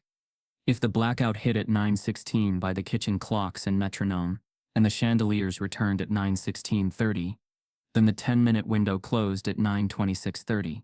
The sirens arrived just after. Anyone claiming to be somewhere at 9:20 had to match one of the honest clocks, not the ballroom's lying face. Anyone using Mr. Whitmore's wrist would get to move time like furniture. A staffer brushed past with a tray of coffee, and Aisha slipped into his wake, drifting toward a conversation at the edge of the dance floor. A senator-haired donor was telling Detective Pike, "At 9:20, I was on that call to New York. Check the logs." Pike nodded, non-committal. Aisha's eyes dropped to the man's phone screen as he waved it for emphasis. 9:27 now, with a call duration of 11 minutes ending just now. If he had dialed at 9:16 and ended at 9:27, he was on the phone through the outage. Plausible, but his own alibi made something else rescind its math. At 9:20, the time Mr. Whitmore would later insist he was raising a toast, the orchestra had still been paused, the pianist's hands hovering, waiting for the conductor's downbeat. The toast had not happened then. The metronome, the pendulum, and her phone conspired to prove it. The house refused to let a speech invent itself. She needed one alibi to collapse loudly enough to make the others shake. The easiest target wasn't the Whitmores. It was the head of security. Donnelly had told her on the terrace that backup power protected the estate, said it in that professional lullaby tone. But subpanel E had been cut by a hand that knew where elegance ended, and accidents began. At 9:18, when she had entered the pantry and heard the refrigerators hum unbroken, Donnelly had strutted past the service hall with a walkie on his shoulder in confidence in his cologne. He'd told a junior guard to hold the veranda at a time that only made sense on Mr. Whitmore's slow Rolex. She found that junior guard now, a narrow, nervous young man named Theo, posted at the French doors like a paperclip holding together too many pages. "You were on veranda duty," she said, tone light, as if she were simply making conversation to pass panic. "They told me to be," he said, eyes grateful for someone's ordinary voice. "Right after the lights." "What time did Donnelly tell you?" She tilted her chin toward his wrist. He wore a rubber-banded Casio that gave time the way truths should be given. Plainly. 9:20. 9:20, he said, then corrected himself. "No," he said, 7 after. "Exactly. I remember because it was weird. Who says after like that?" He glanced at his watch, but my time said 9:23 when he said it. I thought I was wrong, but later the kitchen clock and my watch matched. 7 after. Evan and the shorter man in the cellar had spoken in afters. 3 after, 6 after. As if their plan had been built on tempo, not a clock face. If Donnelly spoke in afters, he was counting the same way. The blackout was their hour zero. "Thanks," Aisha said, and her gratitude wasn't theater. The boy had given her the bridge she needed. She cut toward the study, heart keeping measured time. At the door, Mr. Graves was deliberating with Officer Crow over a list of staff names. "We'll cooperate fully," he said, the words smooth as starched linen. "But discretion matters." "Discretion doesn't outrank evidence," Crow replied, unruffled. "Where were you at exactly 5 after the outage?" Graves glanced at his antique watch. "By the head table, assisting Mrs. Whitmore." The pendulum clock 3 feet behind him swung like a lie detector. Aisha, without stepping into their circle, spoke toward the mantel as if she were talking to the clock. 5 after, you were on the terrace telling staff to stay above ground." Graves's eyes slid to her, polite frost forming. "Ms. Carter, we're in the middle. The kitchen metronome says different," she said, still to the clock. "Pike can ask the pianist. He kept tempo through the dark. You can count the measures between stops." She turned to Crow. "Check camera motion logs. Not just footage. Camera 4 died. The hall PIR sensors didn't. They'll tell you exactly when bodies moved past the study and the terrace." Crow's pen stilled. "Motion logs are digital," she said. "They don't care about chandeliers." She flicked a look at Graves. "We'll pull them." "Do," Aisha said, and heard the daring in it. "You'll see a tall man and a shorter man pass a sensor near the cellar at 3 after. You'll see them pass another at 6 after, returning by a stair no guest is supposed to know. You'll see Donnelly call 7 after to post a guard because he's counting the same wrong clock." Graves's control frayed in a blink. "The tiniest seam. You presume a lot for a maid," he said softly. "And yet," Aisha answered, "the house keeps agreeing with me." Crow's mouth flattened into what, on another face, might have been a smile. "We'll check the logs," she repeated, "and the metronome." Aisha stepped out of the doorway as Detective Pike approached. His expression threaded with annoyance at the idea that the furniture might speak. "Ms. Carter," he said, "I asked you to stay visible, not become a conductor." "I'm making it easier for your orchestra to find the downbeat," she replied. Her voice stayed even, but the words cost her. "You were timing people on different clocks." "What do you mean?" "Your witnesses are using the ballroom clock that hiccuped and private watches that lie by habit," she said. "Use the kitchen's time and the study clock. They never went dark." Pike glanced unwillingly at the pendulum. "And what does that give me?" "A 10-minute window," she said. "From outage to siren. Everything that mattered happened inside it." "That doesn't narrow suspects." "It narrows liars," she said. He stared at her as if the room had tilted by a degree. "If you're wrong, then I become your favorite suspect," she said. "You've been rehearsing that anyway." The sentence landed between them like porcelain on marble. Intact, ringing. For a heartbeat, something human moved behind Pike's eyes. He turned away not because she was wrong, but because she had struck the one place frustration and respect share a border. Aisha pivoted back into the swell of guests, catching shards of alibis as they floated. "I was with Eleanor at 20 after. Now the toast was before that. Camera outage was total. Kitchen lights flickered too. Lies and misunderstandings wove into a tapestry that looked to the untrained eye like certainty." She needed one thread to pull. She found it at the head table, where Mrs. Whitmore dabbed her lips with a napkin, the picture of poised suffering. Aisha approached with a pitcher like a flag of truce. Water? She asked, eyes steady on the white linen. Mrs. Whitmore didn't look up. Thank you. Her fingers elegant, manicured, wrapped the glass, and for a second, Aisha saw a faint red mark where the necklace clasp usually rested. A habit of wealth leaving a small wound. Do you remember exactly when you touched your throat? Aisha asked, making it sound like concern, not cross-examination. Mrs. Whitmore blinked at her, then let her eyes sweep the room to ensure there were witnesses to her graciousness. Immediately, she said. As soon as the lights returned. The study clock says there were 40 seconds of calm first, Aisha replied gently. You spoke to someone. Mrs. Whitmore's lashes lowered a fraction. We appreciate your service, she said, the dismissal a whisper. Kindly tend to the guests. Aisha let the rejection rest on her shoulders like a familiar shawl, and stepped away. The smile she'd seen earlier, the one that didn't belong, pressed at the edges of her mind.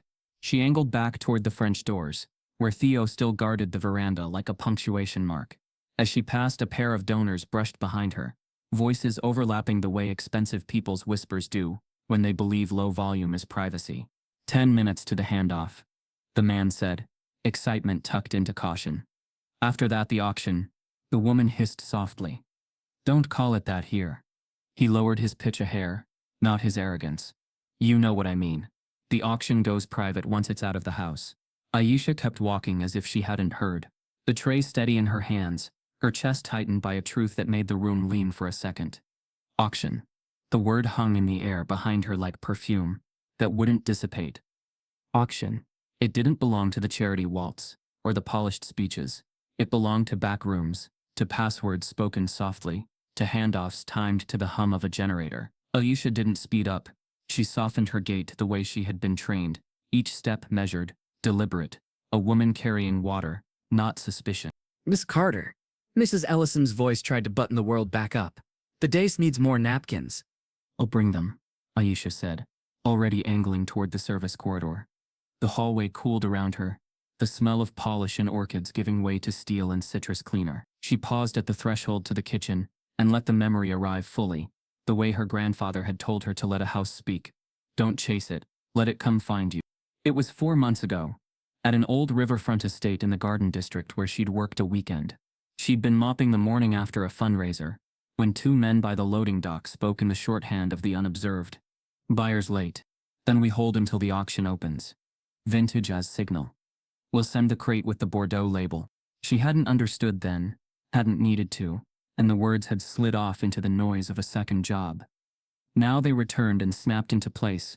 Vintage, signal, crate. She could almost see the bottle in her mind, the way men who wanted to look cultured pivoted toward a wine list when they were really agreeing to something else. In the kitchen, Chef had turned calm into a choreography that grief couldn't interrupt. We keep feeding them, he muttered to his team. Hungry people get meaner. He caught Aisha's eye, and his own softened. Napkins? And a quick look at the wine ledger, she said, keeping her tone mild. For the day, Chef stilled, then tilted his chin toward the sommelier station. Back pocket of the black binder.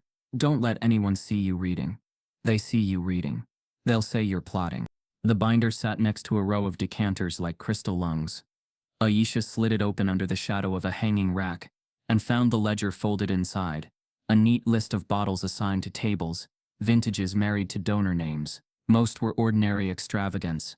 Napa Colt cabs, big-name champagnes meant to pop on camera, but a penciled note beside one line tightened her breath. A single bottle reserved off-list, delivered discreetly, no table assignment. Chateau d'Yquem. Even she knew that name. Dessert wine that glowed like bottled late daylight, the kind of sweetness rich people pretended was subtle. She had been 12 the first time she had read it in a magazine, left in a waiting room. And the price had seemed like a typo, a car turned into something you drank and forgot. Now the bottle was here, untallied, uncelebrated, meant for no guest and someone very specific. Weiss murmured at her shoulder, reading upside down. We don't pour that for people who call us you people. Do we pour it at all? She asked. Not from this kitchen, he said, eyes flicking to the terrace door. Last I saw, the crate went through the service gate by the cellar around 8:30. 8:30. 45 minutes before the outage. Enough time to stage a route, to set a queue. Aisha closed the binder and returned it to its pocket, with the care of someone resealing a story she intended to reopen. She grabbed a stack of napkins and pivoted toward the sommelier, who was decanting a syrah with the reverence of a priest. "Excuse me," she said softly, "do you have the pull list? The one with bottle numbers?" He shot her the professional smile men reserve for women who handle trays. "We're rather busy." Chef, overhearing, didn't look up from slicing. "Show her." The sommelier hesitated, offense rising, choosing not to be voiced, and then slid a manila folder across the steel. Quick. Inside, receipt slips nested like petals. Distributors, vintages, bottle IDs. Most had been initialed by him. A tight, elegant signature. One stood out. A square of stiff paper not like the rest. The header bore the logo of a private dealer. Aisha recognized from the Garden District job, a name that never appeared on donation lists, but always appeared near whispered arrangements. The handwriting was different too. Heavier, impatient Bill 76, transfer 1, deliver to Whitmore, no pour, no list. At the bottom, a line for signature. The scrawl there made her throat buckle, not with recognition of a person, but of a pattern. "Who signed this?" she asked. "Family liaison," the sommelier said, too quickly. "It's not your name," Chef said without lifting his knife. The sound of blade through fleshless fruit landed like a truth. The sommelier's eyes shifted. "Sanders. Sanders D. Look, it's a family matter." He averted his face toward the dining room. "Napkins, please." Aisha slid the receipt back as if she had not read it. Her fingers kept the signature alive in her palm. "Sanders. A private dealer bottle delivered to a back gate under a family name that was not Whitmore. It could mean nothing. It could mean everything." She carried the napkins out like she was carrying nothing at all. In the ballroom, donors clustered around a fresh topic: whether the police should be searching cars. "It's invasive," someone said, "but necessary. They sign up for scrutiny," another added, eyes skimming the staff. The word did not surprise her anymore. It still did not fail to bruise.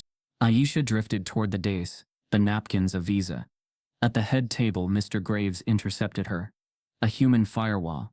"Allow me, Miss Carter," he said, lifting half the stack as if to share weight and quietly relieve her of agency. "Of course, Mr. Graves." She moved to the sideboard instead, arranging the remainder, then turned as if by instinct toward the study. The door stood slightly ajar, the pendulum clock just audible. Inside, Miss Whitmore conferred with a donor in a tone that translated as, "We are handling this with grace." Aisha walked past without pausing. To stop would be to ask permission. In the corridor, a whisper she wasn't meant to catch tugged at her again. "Buyer rerouted to Esplanade," a male voice said on a phone, body angled toward the wall. 10 minutes. After that, the auction goes blind. Blind. Vintage is signal. Yukon. 76 purchased, not poured. A buyer rerouted, not cancelled. The gala's glitter wasn't a coincidence. It was camouflage. Aisha could see it now. The Whitmore's charity night is cover noise for another kind of commerce. People weren't simply here to be generous. Some were here to launder appetite into sophistication. Officer Crow appeared at the far end of the hall, her notepad hanging low like a badge that refused to become a weapon. She saw Aisha, gave the almost smile that had no room to grow, and passed without interrupting the call. Respect by omission. Aisha returned to the kitchen, where Chef had become a metronome, with knives. "You find your napkins?" he asked, and the question held a different one beneath it. "You find what you were looking for?" "Maybe," she said. "You know the family liaison. Sanders something?" Chef's knife paused. "People with money keep cousins to do what they won't be seen doing," he said. "Sometimes those cousins share names. Sometimes those names are the whole story." He resumed slicing as if resuming breathing. "Careful. Spines don't like truth carried wrong." Luis leaned across a speed rack, voice lowered. "They're printing guest lists for the cops to cross-check. If a name doesn't match a wristband, they'll start making calls." "Guest lists. Another map." "Where?" Aisha asked. Luis nodded toward the small admin alcove between kitchen and pantry, a desk wedged under a staircase, a printer hiccuping paper. Someone had left a stapler, a half-empty glass, and a stack of clipboard packets waiting for distribution. The top packet bore the Whitmore's crest. Beneath it, names paraded in alphabetical order with table assignments and notation codes that only the planners could decode at a glance. She skimmed with her body positioned to look like hovering, the way staff learn to exist near information without being accused of wanting it. There, Devereaux, Sanders, no table, access, service. The inked note beside it, vendor liaison, no wristband number, no donation tier. He wasn't a guest. He was an arrangement. Her pulse thudded, not faster, just heavier. She shuffled the packet closed and grabbed a roll of linen, moving toward the pantry as if the napkins had become urgent. In the narrow room, she set the linen down and allowed herself one clean breath. Devereaux. The name settled into her like a pebble dropped in a well, its plunk echoing up through other stones. Mrs. Whitmore, me Devereaux. A fact Aisha had learned indirectly, over months of overheard brunches. Old family, old money. It would be a coincidence if coincidences were allowed at this altitude. She needed something that wasn't a whisper. Something with ink that didn't smudge. She turned back to the admin alcove. The print queue had spit out an extra sheet. An itemized receipt from the private dealer, still warm, slipped under a pile of seating updates by a careless hand. The header matched the manila slip she had seen earlier. Beneath line items marched toward a total. Yaquim 1976 Transfer 1. Received 8:31 p.m. Next line handling neutral crate. Paid on delivery. At the bottom a scribble of a signature, impatient, almost angry, carved into the paper deep enough to leave an impression on the sheet below. Chef's voice reached her without looking up. If you're going to touch paperwork, do it like you're dusting someone's grandmother. And don't be seen doing it at all. She slid the receipt slightly into the shadow of the printer and leaned over it as if she were retrieving a pen. She read the strokes again, careful, letting each letter become a person. Sanders Dever. Her eyes filled in the rest because they had dusted the frame that held it. The name wore its own accent, like a crown. Need help? The sommelier's voice arrived, at her shoulder. Professional cheer hiding a twitch of protectiveness. Just straightening, she said, repositioning the stack by a fraction. She let the receipt remain barely visible to him. A test. He didn't reach for it. His eyes skipped past, pretending not to see what could burn. Silence can be as loud as a denial. Aisha lifted the linen and stepped back into the kitchen's safer clatter. Louis, she said under the rattle of pans.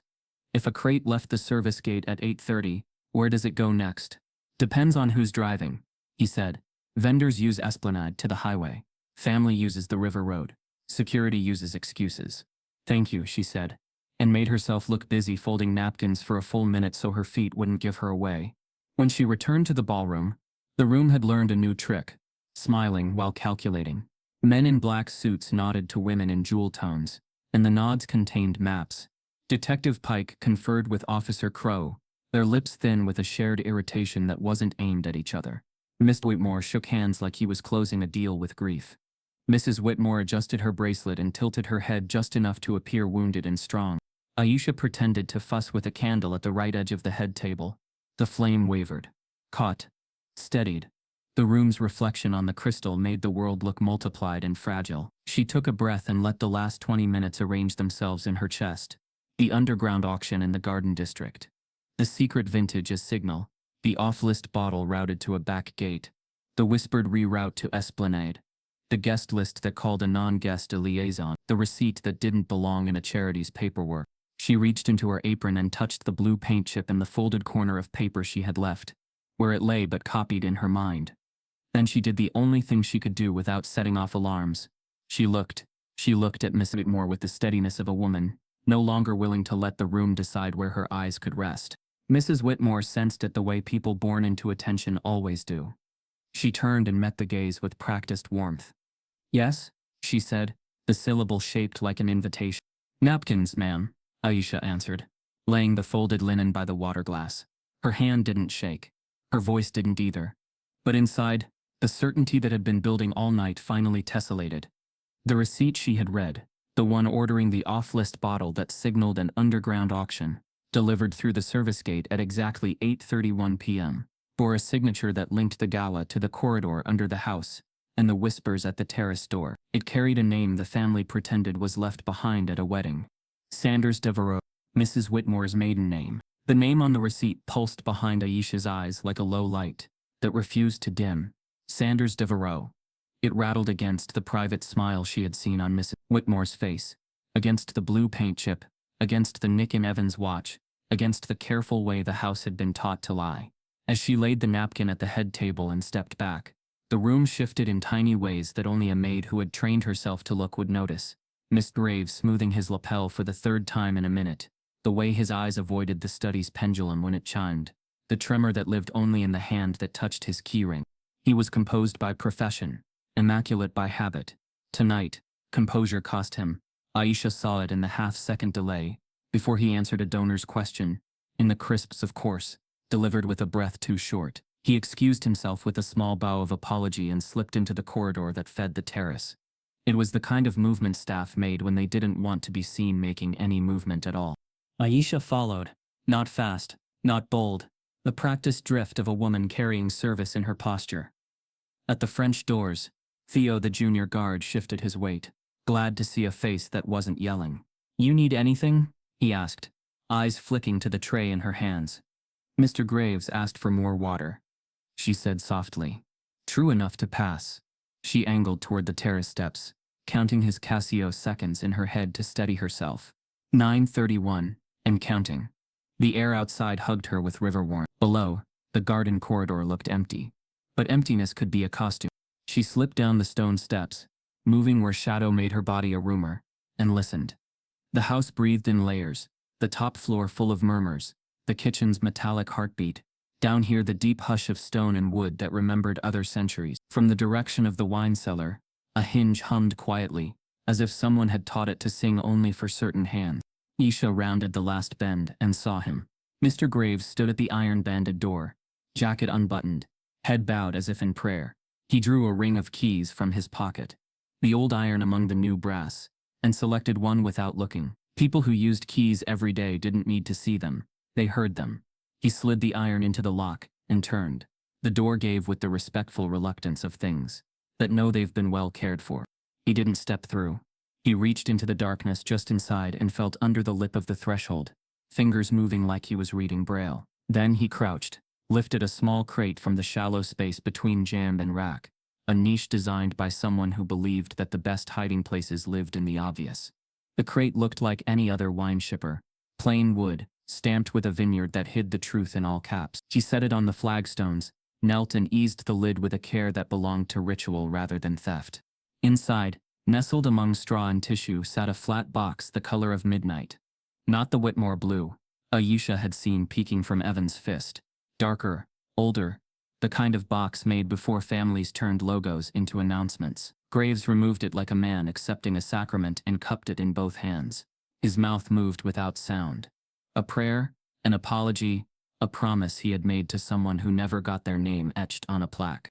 Aisha pressed to the wall, her breath shallow by choice. Granddad had always said the decisive details waited for quiet. The night obliged. Graves opened the box. The lid lifted on a hinge whisper, and the necklace woke the darkness, a sudden constellating of light, cold and insistent. Even in shadow it dazzled, those stones too bright to be kind. Aisha felt the sting of it, not as awe but as a calculation, every facet a currency that had been traded for humility, 1,000 times over. He held it there a second longer than necessary, and in that pause, she saw the human under the butler. His throat worked, his eyes glossed. "You always brought the room to heel," he murmured. The words barely missed, like he was talking to a dog that had outlived its master. "And now you are a leash." Aisha's chest pinched. She couldn't read the whole story in his whisper, but she could read its shape. Duty metastasized into complicity, loyalty bent into leverage. He wasn't admiring a prize, he was confirming a debt. He reached into his jacket and pulled out a folded sheet, thick paper, expensive. Aisha recognized the watermark even from 6 steps away, the insurer's crest. Graves slid the document under the box, like a coffin plate, as if one proof needed another. His hands were steady now. The tremor had gone. When people decide to finish, their bodies often go quiet. "Mr. Graves," Aisha said before she knew she would, her voice leaving her like a candle letting go of smoke. He flinched nearly invisibly, then didn't turn. "Miss Carter," he answered, and the syllables felt like a door closing. "You should be upstairs." "I am," she said, "in all the ways that count." He set the box back into the crate and covered it partially with straw, as if hiding a face that someone might recognize. Only then did he look up. "You see too much," he said, not unkindly. "It keeps you from being hurt, until the moment it cannot." "Who are you hurting for?" she asked. She heard the quiver in her own question, and didn't hide it. "Mrs. Whitmore? The family? Yourself?" His gaze flicked to the terrace above them, where chandeliers recast the sky into gold. "For the house," he said finally. "It keeps people employed. It keeps pride from becoming need. It keeps the right kind of attention." He lifted the necklace a fraction, then set it back down. "This is a bruise that pays." Aisha felt the sentence land in her bones. She thought of donors suggesting background checks with the moral certainty of people who wrote the codes. She thought of bag searches that became rituals of humiliation. She thought of the smear on the French doors that told more truth than any speech. "It pays whom?" she asked. "Those who can promise to protect it," he said. "Even from itself." She stepped closer despite herself, careful to keep to the edge of shadow. "Then why hide it under a door like a guilty thing?" A muscle worked in his jaw. "Because Jonas Whitmore wants to be robbed in public and enriched in private," he said. And there it was. The flinch left his voice, and something else took its place. "And because Evelyn Whitmore wants to be seen suffering and praised for how she bears it. They hired a story and asked me to shelve it. And you," Aisha's voice was thinner now, stretched over anger. "Where do you put yourself?" "In the margins where the staff lives," he said. "If I say no, they hire someone who says yes, and fires 10 of you to replace me. If I say yes, I can choose how hard it lands." He exhaled. "It lands on people like you. Either way." The truth was not a surprise. It still cut. Aisha closed her hand around the blue paint chip in her pocket to keep from shaking. "And the buyer?"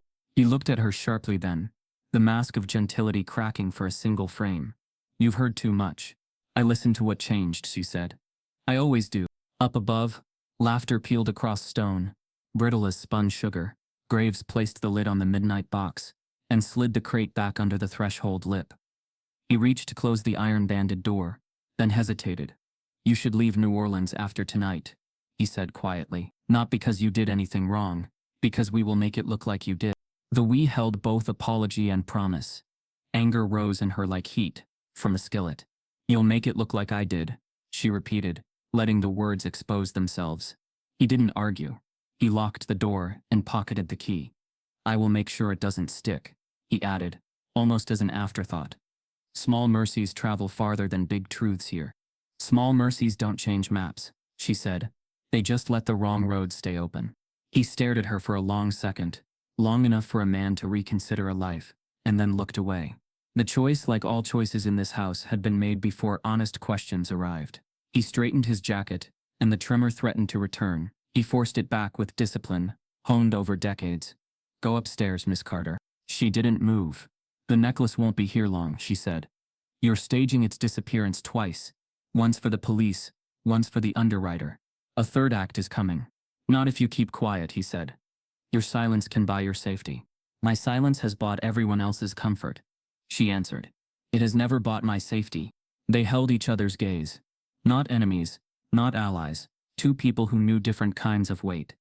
Then Graves turned to the wine rack and pressed a nearly invisible catch. The panel whispered open a fraction, just enough for a hand, just enough for a crate, and he slid the box into the space with the care of a man putting a child to bed. Aisha stepped back into deeper shadow as he straightened to leave. As he half-turned, the bulb above the corridor door flickered and steadied, catching his face in a way the ballroom never did. He looked older than the uniform allowed. He paused. Something in his attention sharpened. His eyes tracked the air, then the stone, then the thin slice of darkness where a wall jutted. His head tilted, the way a dog tilts when it hears a note humans pretend isn't there. And finally Mr. Graves looked directly toward her hiding spot. He didn't call out. He didn't bark for security. He merely turned his face fully toward the thin seam where stone met shadow, and let his attention arrive like a blade. In the cellar's hush, Aisha felt the gaze before she saw the motion, the slight shift of his shoulders, the controlled breath, the way his hand settled over the keyring, as if touch alone could steady consequence. "Miss Carter," Mr. Graves said softly, not raising his voice above the temperature of the room. "This is a poor place to be seen."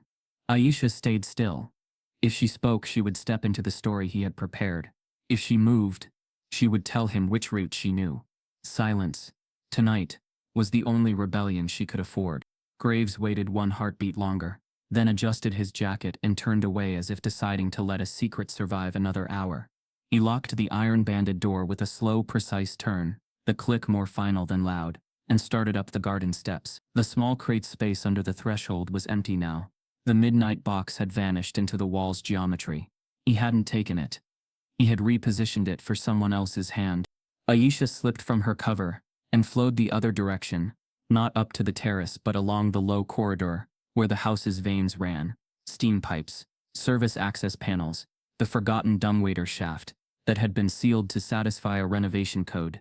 No one here cared to read. She moved like memory, skimming the edges, letting her fingers graze the wall to keep count of distance. Above, the ballroom's music shifted. Applause, then chatter, then the orchestra finding another public smile. Aisha reached the service door that opened to a narrow stair used by florists and electricians. The stair guests never learned existed. She took it two at a time without making it sound like running, and she felt rather than heard Graves choose his own route, parallel but higher, the cadence of polished shoes crossing stone, then carpet, then wood. They rose together through the house at different angles. Hunter and witness, the line between them braided by habit and the architecture of power. She slid into the staff hallway that ran behind the portrait corridor, a strip of air and plaster barely 3 feet wide, where servants ghosted past canvas faces all day long. Through the pinhole vents, she could hear donors performing concern, officers performing procedure, the Whitmores performing grace. At the end of the passage, a small door breathed out onto a landing that touched 3 worlds: the pantry, the back of the study, and a linen closet, large enough to hide a piano if anyone needed to. Aisha paused, pressed her ear to the study wall, and listened for the pendulum's patient swing. It kept time, steady as judgment. Footsteps hushed along the portrait corridor outside. Graves. He did not hurry. Men born into service learn to move at the speed of composure, but his strides shortened half a beat, the way they do when resolve begins to outrun ritual. Aisha opened the linen closet and lit inside, letting the dark and the smell of starch close over her like quiet water. Through a barely latched seam, she could see a sliver of hallway, the hem of a rug, the swallow of light beneath the study door. Graves arrived in her sliver of vision. He looked neither left nor right, only lifted his hand once to the study knob, then let it fall. Instead of entering, he stepped past and pressed his palm to a narrow panel in the wainscoting. The wood sighed back, a tongue released from the roof of a mouth, and revealed a cavity no wider than a suitcase. From inside he drew a cloth-wrapped bundle the size of a prayer book, a midnight box, swaddled and anonymous. Aisha's pulse climbed a rung. He hadn't left it under the threshold to wait out the night. He had staged a transfer, a choreography that depended on the house's talent for looking ordinary. He went not into the study, but toward the private salon, the family used when society became too public. The door was ajar, a fraction. Graves slipped in. Aisha exhaled through her nose. Slow and thin, she counted 3 swings of the study clock to give her feet a plausible reason to move, then left the closet and flattened herself against the wall opposite the salon door. Inside, voices, soft and trimmed, paper against paper. The comfortable rasp of expensive fabric. She risked one glance, a ghost of an eye around the jam, and the world arranged itself. Mrs. Whitmore stood beneath a painting of magnolia blossoms, her posture composed to receive flattery and crisis in equal measure. Mr. Graves approached her without bowing, a subtle refutation of the performance, and placed the cloth-wrapped bundle into her hands. Her face did not register surprise. "Right on cue," she said, as if accepting a menu. "And no eyes on you." "Only the house," Graves answered. "And the house prefers to keep what it knows." She unfolded the cloth with the ease of a woman unwrapping a gift she had chosen for herself, then opened the midnight box. Light climbed the walls. For a second it dazzled even her, and Aisha saw the honest thing beneath the host's face. Not greed exactly, but the relief of a plan proceeding without shame, intruding. "On loan to misfortune," Mrs. Whitmore murmured, as if offering a toast to no one. "Insurance will be very moved." She traced a single facet with the pad of one finger, then snapped the lid shut and slipped the box into a tote that did not deserve to carry it. Not a jewel case. A plain zippered pouch any housekeeper might use for receipts. Aisha's stomach tightened. The necklace was in a bag that could pass without pause through the edges of the party. through staff hands that were already suspect, through a door labeled supplies. It would leave dressed like a chore. Graves cleared his throat. The buyer has been rerouted to Esplanade. Donnelly will form the pocket. Rusk will keep the veranda polite. The motion logs will show what we need them to. Camera 4 technically died. Technically is all any of this requires, she said. And the maid? Aisha felt her own name, without hearing it. Grace dressed like poison. Graves hesitated. She sees what changes. Mrs. Whitmore's mouth twitched. Then we give her a change to see. They both turned, not toward Aisha, but toward the study door. She understood in a single clean cut what they intended. An encounter staged at the edge of a camera's blind throat. An object passed through hands that would not record guilt, except on the person the room had already chosen to believe least. Without choosing to, Aisha moved. She retreated along the staff corridor, down 2 steps, and through a door only she bothered with, the broom closet, that wasn't a closet at all but a service route, that opened behind the orchestra riser. It smelled of wood paste and old rugs. She took it fast enough to catch a splinter, but slow enough to keep the boards from complaining. She emerged in the shadow of the grand piano, the waltz masking her breath. From here she could see the salon door, and the study in the line of sight to the veranda. Miss Whitmore exited with the tote on her arm, not over her shoulder, an inconspicuous choice that was not inconspicuous at all, if you knew how she preferred her bags. Graves followed at the proper distance, a chaperone disguised as staff. Aisha slipped behind the pianist, whose concentration had been put on rails years ago, and circled to the far side of the riser. She kept low, using table's long tablecloths as terrain. Every few feet she paused to listen to the room's breathing. Police radio static, a donor's laugh pitched half a note high, Theo's Casio ticking toward the next instruction. They took the path she would have chosen, if she wanted to be seen by exactly the right people, and not seen by everyone else, through the day's shadow, past the edge of the portrait corridor, into the slim pocket of air, where the French door curtains swallowed light. Donnelly appeared, casual as furniture, and talked without looking at Mrs. Whitmore, an old trick that meant their bodies said nothing, and their words said everything. Aisha slid into the staff passage that ran parallel, a tunnel of plaster and size. She reached the exit vent at the French doors, a second before they did, and angled her eye just enough to see. Graves's hand lifted, not to offer, but to adjust Mrs. Whitmore's glove. In the adjustment there was a transfer so slight it would be mistaken for courtesy. The flat weight of the midnight box sliding down her palm, then under the shawl, then into the tote's mouth. It was choreography, the kind people in these rooms called grace. Aisha pressed her forehead to the cool wood, and swallowed bitterness that tasted like polish. She had the hook the night demanded, the butler giving the necklace to the lady of the house while the evening pretended to be charitable. She also had the risk that came with keeping that hook to herself. She doubled back, not toward the terrace where Donnelly's pocket waited, but toward the study where the pendulum still kept the right time. She needed to meet them in a place where their plan required visibility for everyone but themselves. She moved along the back of the orchestra again, crossed the ballroom's periphery with a pitcher so no one would ask why her hands were empty, and reached the study threshold as Mrs. Whitmore and Graves re-entered from the opposite side. "Water?" Aisha said, as if she were a sentence everyone had learned to ignore. Mrs. Whitmore's eyes slid toward her with a practiced appreciation that grated rather than engaged. "Thank you." She lifted her glass, and the tote's zipper kissed the fabric as it settled. The bag looked like any other bag, especially on the arm of a woman who had never had to prove what she carried. Aisha did not look at the tote. She looked at Graves. For a fraction of a second, something in him registered the recognition. Not guilt, exactly, but the ache of being seen by someone his world did not account for. He lifted his chin the way men lift a heavier object, and in that tension Aisha felt her window open and close. From the hallway behind her, he moved. Not with speed, with certainty. He pivoted and headed into the servants' corridor, not the public one, trusting her to follow the question she couldn't let go. She did. They walked at the same pace for 5 steps, 6, the space between them charged by things neither would say in a house committed to appearances.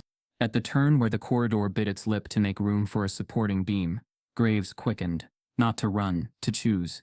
He took the stair that spilled into the pantry, then the prep room, then the narrow passage that tongued the veranda. Aisha stayed with him, not to catch, to witness. The route was an old line of service turned into a new line of escape. He reached the last bend and checked the hallway with one eye. Donnelly stood beyond, a guard-shaped comma in the sentence. Graves reached inside his jacket, empty. The box had moved, then reached for the tote and lifted it just enough to feel the weight remain.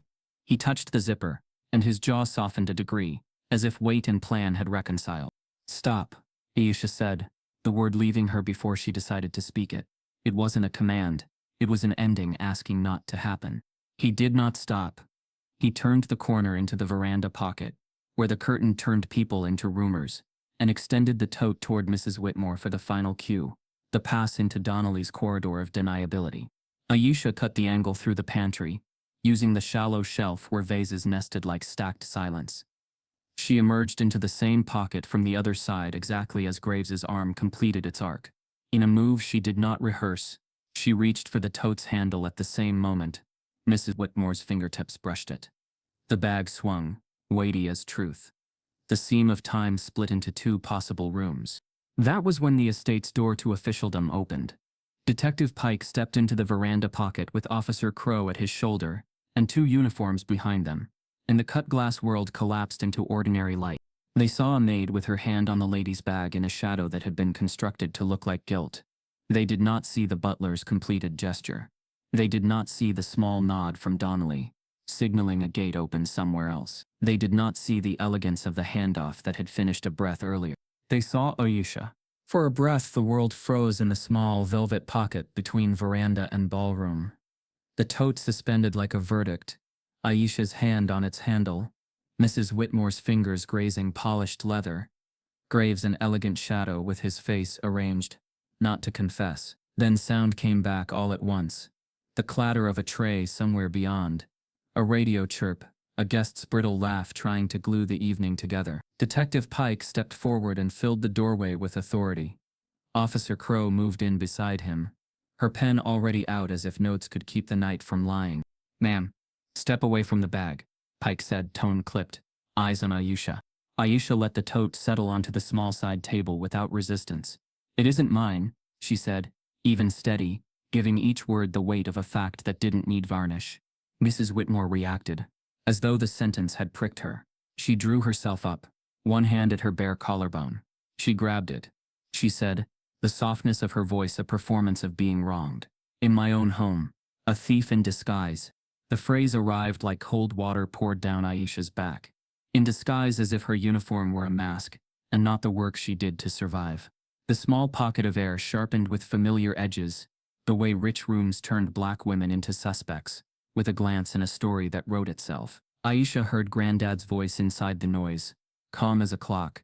"People believe what they see, not what they hear, baby girl, so make sure they're looking at the right thing." "I touched the handle because it was about to fall," Aisha said. It was true enough to pass and too plain to be clever. Mr. Graves handed it to Mrs. Whitmore. "I saw it." Graves inclined his head without a flicker. "Miss Carter seems rattled," he said gently. "Perhaps the stress." Pike held up a hand, the gesture for order that never had to prove itself in houses like this. "Miss Carter." His voice softened, but not in the way that helps. "What's in the bag? Ask the person who brought it into the room," she said, and it caused her not to look at Graves when she said it. "I'm the one you saw last, not the one who started it." Officer Crow's eyes cut to Graves, then to Mrs. Whitmore. "What's in the bag, ma'am?" she asked, toneless. "Personal items," Mrs. Whitmore replied, a breath too fast. "A compact, a scarf, a bottle of hand cream. I don't empty my belongings on command." "You will tonight," Pike said, not unkindly. He reached for the tote.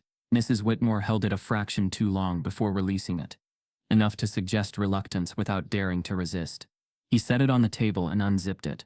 The sound of teeth parting was louder than it needed to be. The contents looked perfectly ordinary: a silver compact, a soft shawl, a leather card case embossed with initials. No midnight box in sight. Aisha kept her face still.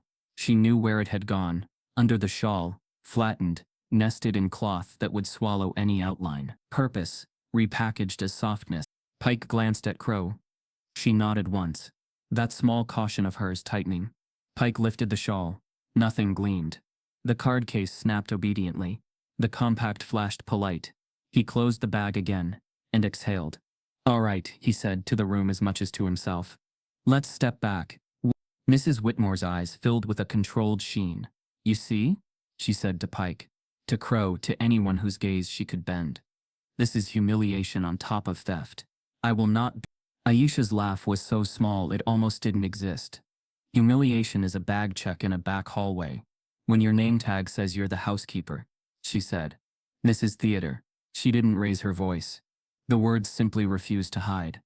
Mrs. Whitmore's poise thinned to tissue. How dare you? She whispered. After I gave you a job. After I trusted you in my home. Trust looks different depending on which door you enter. Aisha answered. I came in the side door. I enter every day. Pike cut them both off with a breadth of his palm. We're not here to litigate tone, he said. We're here to secure evidence. He turned his attention back to Aisha. You were near the study when the outage ended. You are near the veranda now. Multiple witnesses place you close to both access points. Help me understand why. Because that's where the work is, Aisha said. The study needs water during speeches. The veranda feeds the terrace. I carry trays across this house, 12 hours a day. You'll find my footsteps everywhere. Convenient, a donor murmured from the threshold. The word lifted like he was tasting wine. Omnipresent and invisible. Until now. Crow's gaze flicked toward the donor, then back to Aisha.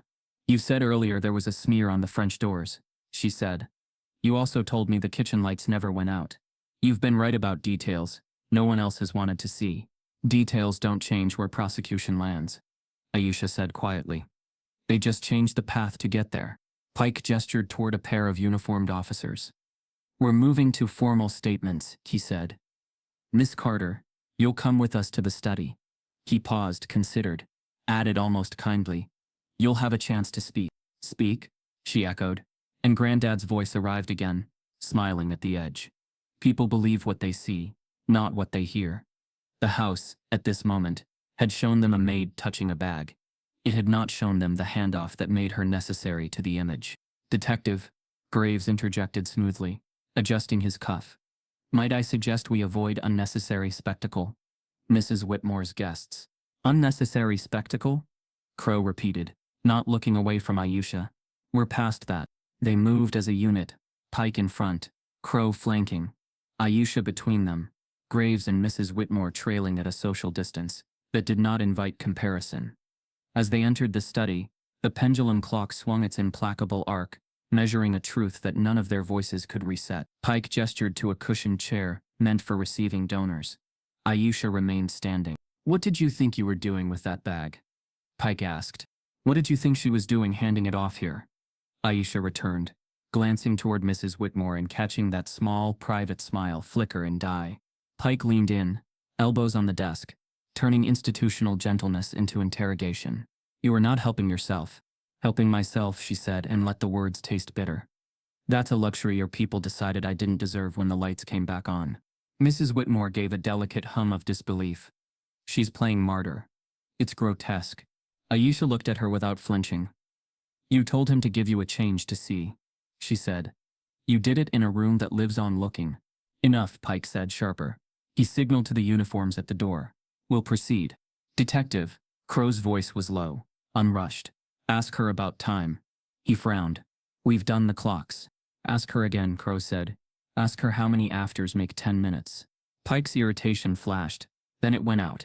He turned to Aisha.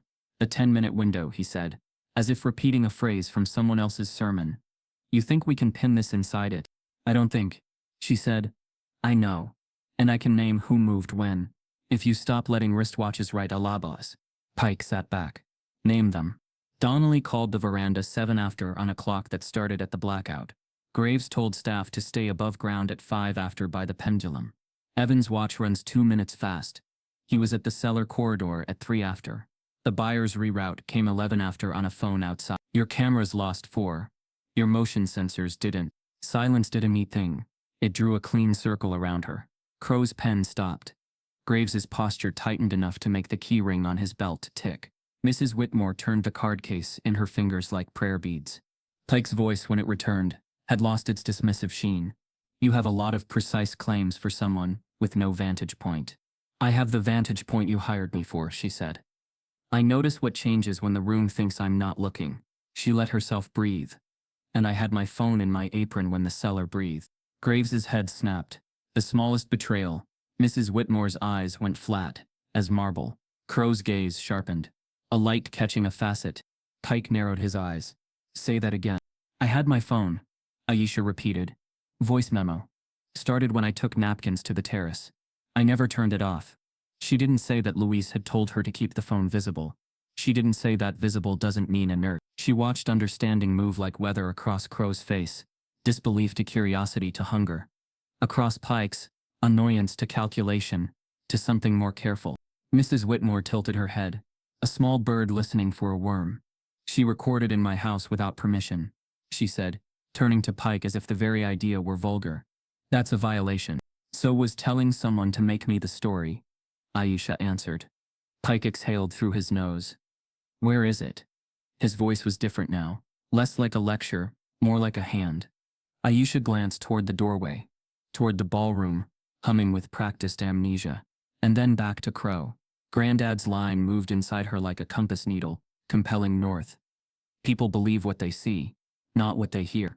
If she handed over a phone in a room arranged to make her look like a thief, it would become an object of suspicion, not proof. She needed to make the room look at the right thing first. She reached into her apron pocket, fingers brushing the blue fleck of paint and the cool screen she had tapped blindly in the dark. Her heart thudded against her palm. She drew the phone out slowly, as if removing a blade that might cut whatever it touched. I have it, she said. And then she held it just above the open desk, her thumb hovering over the play icon, the room leaning in to see what sounded like a whisper but might explode like a siren. The phone felt heavier than it should have, as if truth had mass. Aisha's thumb hovered over the play button, and the room, crowded with money, portraits and practiced manners, seemed to lean in without moving.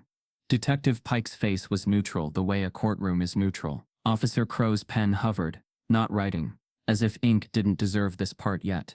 Mr. Graves held his breath like a man trying not to disturb dust. Mrs. Whitmore's eyes were diamonds with the light turned off.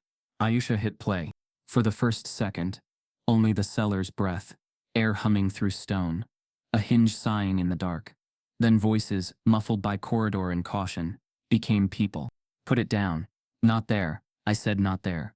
The taller man first, controlled, careful, the cadence of someone polished by attention. Relax, we're ahead of schedule.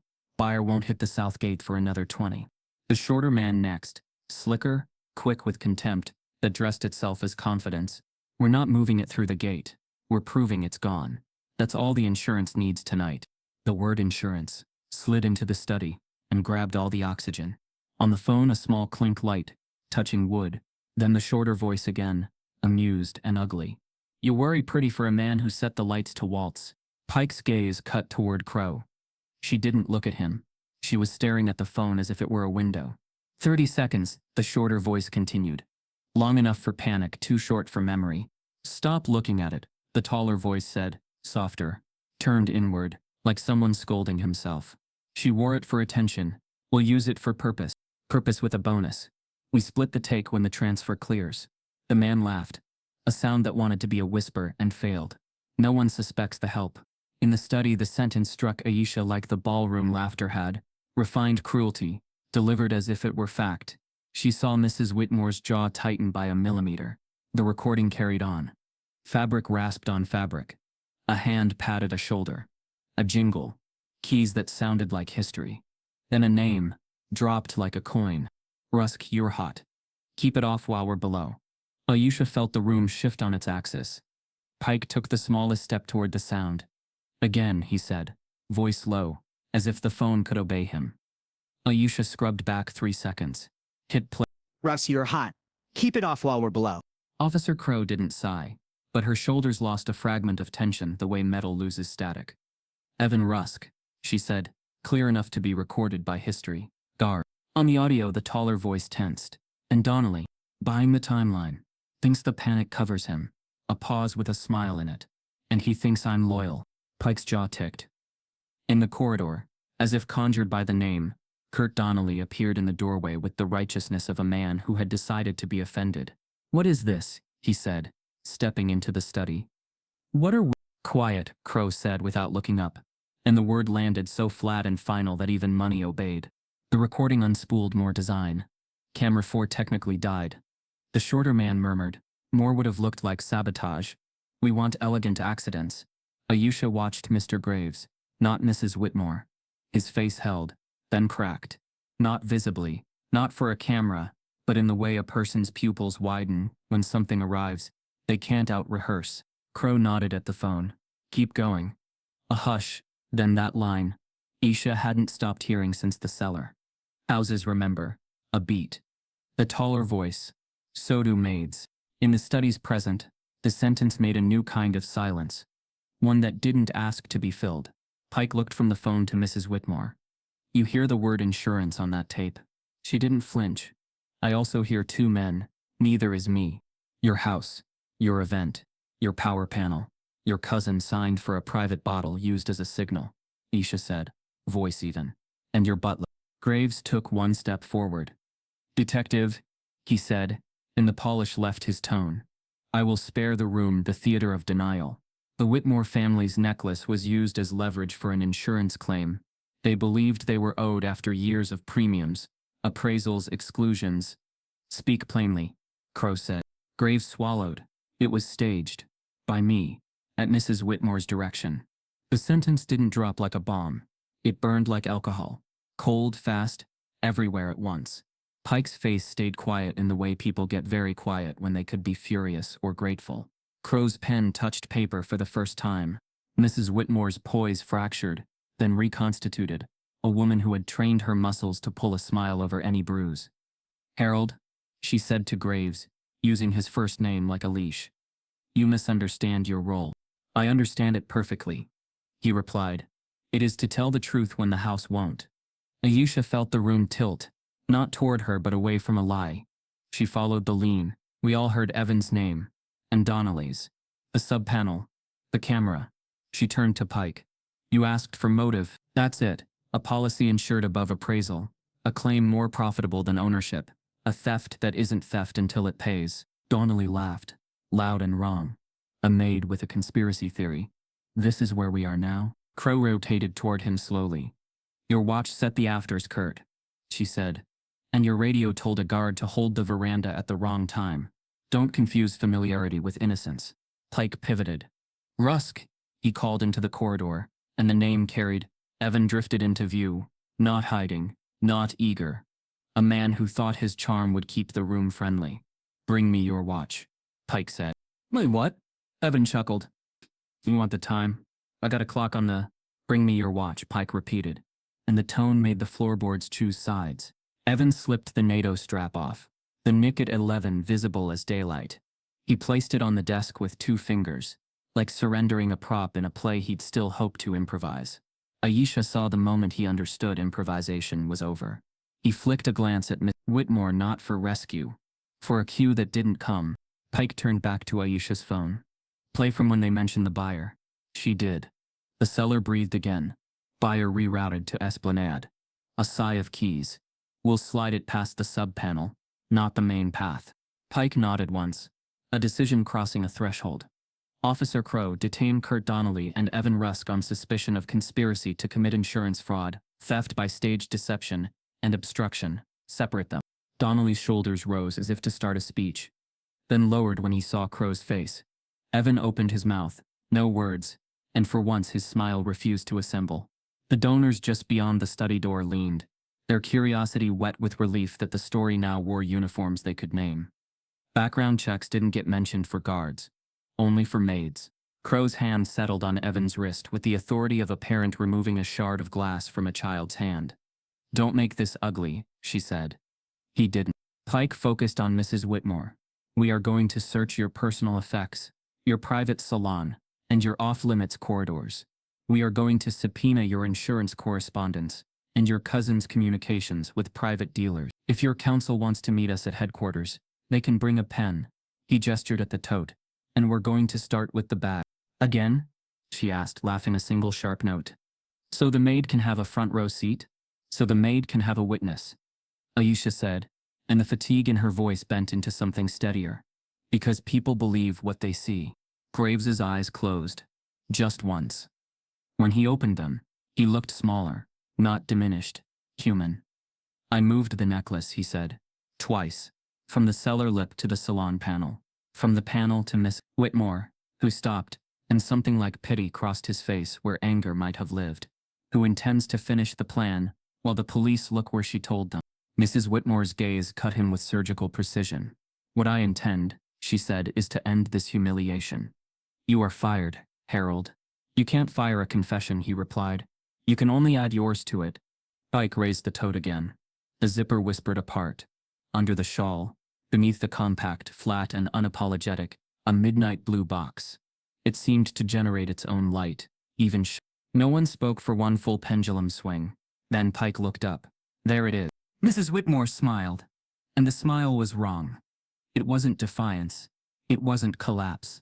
It was the expression of a woman who had been taught that the right expression could change a verdict. You'll find my fingerprints on it, she said, with a small, fragile laugh. I wore it all evening. Crow lifted the box with gloved hands. You'll forgive me if I don't take your word for the evening. And if I refuse to be slandered in my own home? Mrs. Whitmore asked. Then take comfort, Aisha said softly, that the home will survive your reputation. A murmur moved through the doorway. Guests who had never had to learn the shape of accountability, finding it unflattering. Somewhere in the ballroom, the orchestra stopped mid-phrase. Silence had become loud. Pike nodded toward two additional officers. Secure the doors. No exits. Call for transport. Detective, Mrs. Whitmore said, her voice dropping not in volume but in temperature.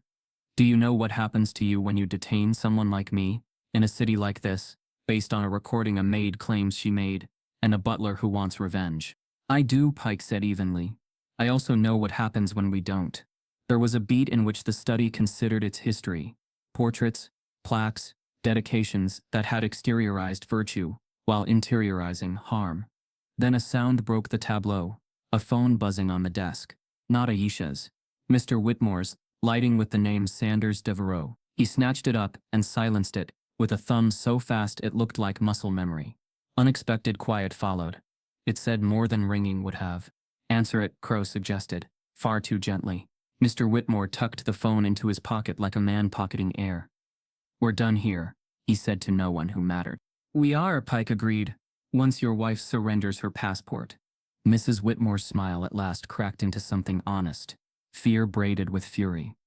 The knitting loosened in a blink. I will not be booked in front of donors, she said, and the sentence chose booked like selecting the wrong fork on purpose. She lifted her chin, as if the angle could undo physics, and took one delicate step backward. Graves moved, not quickly, with care. Evelyn, he said, the name carrying years. Don't. She didn't look at him. She calculated routes the way the house had taught her. Through curtains, through pity, through anything that let certain people slide when others stuck. The private salon had a second door. The veranda had a set of stairs. The staff hallway bent left toward the service entrance. Every exit wore memory of being used for lesser embarrassments. Aisha saw the decision before the muscle. The slightest turn of her wrist toward the study's side door, the one that led into the portrait corridor, where the house kept its best angles. Mrs. Whitmore's hand tightened around the tote, still sitting open, as if habit wanted to keep ownership even when ownership had become a crime. Ma'am, Crow began. But the word arrived too late to be a hand. Mrs. Whitmore pivoted with grace lacquered onto panic and moved, fast but styled as delicate toward the side door, the shawl fluttering, the box hidden and obvious at once. And in the doorway's gilt reflection, Aisha watched the lady of the house begin to flee. Mrs. Whitmore's flight lasted the distance of a breath, and the length of a rug. Detective Pike stepped left, not lunging, simply arriving where the door meant to be. Officer Crow's palm opened like a punctuation mark, stopping the angle of escape with grammar instead of force. The tote slipped against silk, the midnight box thumped once inside, and the room's collective inhale finally exhaled into consequence. Evelyn Whitmore, Pike said, voice steady enough to carry to the chandeliers. You are being detained on suspicion of conspiracy to commit insurance fraud, theft by stage deception, and obstruction. The titles of the crimes sounded incongruous under the gold light, like a courtroom had been unrolled across parquet. Graves did not move. Evan Rusk, wrist bare, stared at the floor. Donnelly's jaw worked as if rehearsing outrage he no longer owned. Crow read rights with the calm of a person who had learned long ago that volume isn't authority. When she finished, she nodded to two uniforms. They stepped forward, cuffs ready but unnecessary. Mrs. Whitmore's resistance was posture, not motion. In the doorway, donors craned and shrank at the same time. The expensive instinct to witness colliding with the even more expensive instinct, not to be involved. Pike's gaze landed on Graves. Mr. Graves. Graves breathed in through his nose and offered both hands without being asked. The gesture was almost courtly. For the record, he said, I will give a full statement. You'll do it downtown, Pike replied. Evan looked up like a boy caught with a pocketed marble, and finally let his shoulders drop. I'll give mine too, he muttered. Donnelly said nothing. His silence was a kind of plea. They were walked out the study door and toward the ballroom, where the orchestra, out of music and nerve, had gone quiet. The procession wasn't a perp walk, it was a truth walk, measured, public, undeniable. When they crossed into the main room, conversations broke like glass, guests parted, then reassembled into judgment and speculation. Someone clapped once, confused, and stopped when no one followed. Aisha stood at the threshold, not moving forward to take credit and not stepping back to disappear. The house had been teaching her invisibility for 8 months. The night had revised the lesson. Her hands were steady at her sides. Her heartbeat wrote its own metronome. Pike spoke to the room without raising his voice. We're concluding our work on site. We ask guests to remain until statements are collected at their tables. Staff may stay in the kitchen unless called. He did not add thank you. Gratitude could wait for paperwork. From the second row of onlookers, a man cleared his throat, the one who had laughed when she corrected the painting earlier. His face worked through several expressions before settling on contrition stamped to look like courage. He stepped forward, stopped 2 feet from her, and said, I owe you an apology. Aisha let the words arrive. They touched down and didn't take root. For which part? She asked gently. The laughter or the assumption? He blinked, as if no one had ever asked him to be precise with regret. Both, he said. I tonight you what you did. 10 minutes, someone whispered nearby. Awe and gossip sharing a seat. She solved it in 10 minutes. The man heard that and seized it like a lifeline. Yes. You did what the police couldn't over hours. Aisha shook her head once. They could. They listened. That's the difference. She said it for Crow, who had, and for Pike, who had tried. The man nodded rapidly, eager to be on the right side of the sentence. If there's anything I can do, he added, the old reflex of power reaching for purchase. You can start by learning the painter's name, she said softly. And mine. He colored. Ms. Carter, he managed, as if the act of saying it completed the apology. It didn't. He receded, relieved to have performed something. On the days, Mr. Whitmore had begun another kind of choreography, phone to ear, jaw set, eyes on no one. He wasn't detained, he wasn't clean. He was calculating where the floor would be after the fall. Reporters, some invited for the charity's PR, some summoned by sirens, slipped into the periphery, their cameras like new chandeliers seeking an angle. Chef appeared beside Aisha with a paper cup of ice water he had no time to pour. Drink, he said. Your throat's going to need it. She took it, and swallowed. The cold was a mercy sharp enough to feel. Thank you. Didn't do nothing, he said, which was untrue. He had done everything a person could do without being asked to leave. Louise hovered just behind him, eyes bright. I told my sister you were the smartest person in this house, he whispered, half pride, half fear. Now everybody's going to tell their sisters. A small laugh escaped her, quick and fragile. Tell her to be careful with praise, she said. It makes people look for a way to take it back. Officer Crow approached then, the study's ink now drying on her cuffs. We'll need your formal statement, she said, a sentence that arrived like a hand extended palm up. And your recording, Miss Carter. We'll log it under chain of custody. I'll give it, Aisha said. I want a copy. You'll get one, Crow replied. And you'll sign the log your name sits on. It was a small correction of the room's earlier grammar, but it made a sound inside Aisha like a floorboard, settling right. On the ballroom's far side, the emerald-draped woman who had called for background checks stepped cautiously into Aisha's orbit. I shouldn't have, she began, then stalled when words didn't line up obediently. I'll recommend the foundation, consider you, for a position. What kind? Nisha asked. The woman opened her mouth, discovered she had no vocabulary for whatever she meant, and closed it. Something appropriate, she said. And even she heard the insult, because she winced. I'm sorry. Aisha nodded once. Acceptance without absolution. Teach your friends to be sorry louder than they're comfortable, she said. And earlier, unexpectedly Mr. Graves' hands joined before him like a man in church. A cuff on one wrist turned his head enough to find Aisha's eyes. There was no plea there, only a worn-out gratitude. You kept it clean, he said quietly. Cleaner than I did. She didn't know what to do with the sentence, except put it somewhere safe, where it would not become an excuse. Detective Pike gave the final instruction to his officers, and faced her in the hum that followed. You were right about the clocks, he said. It wasn't praise.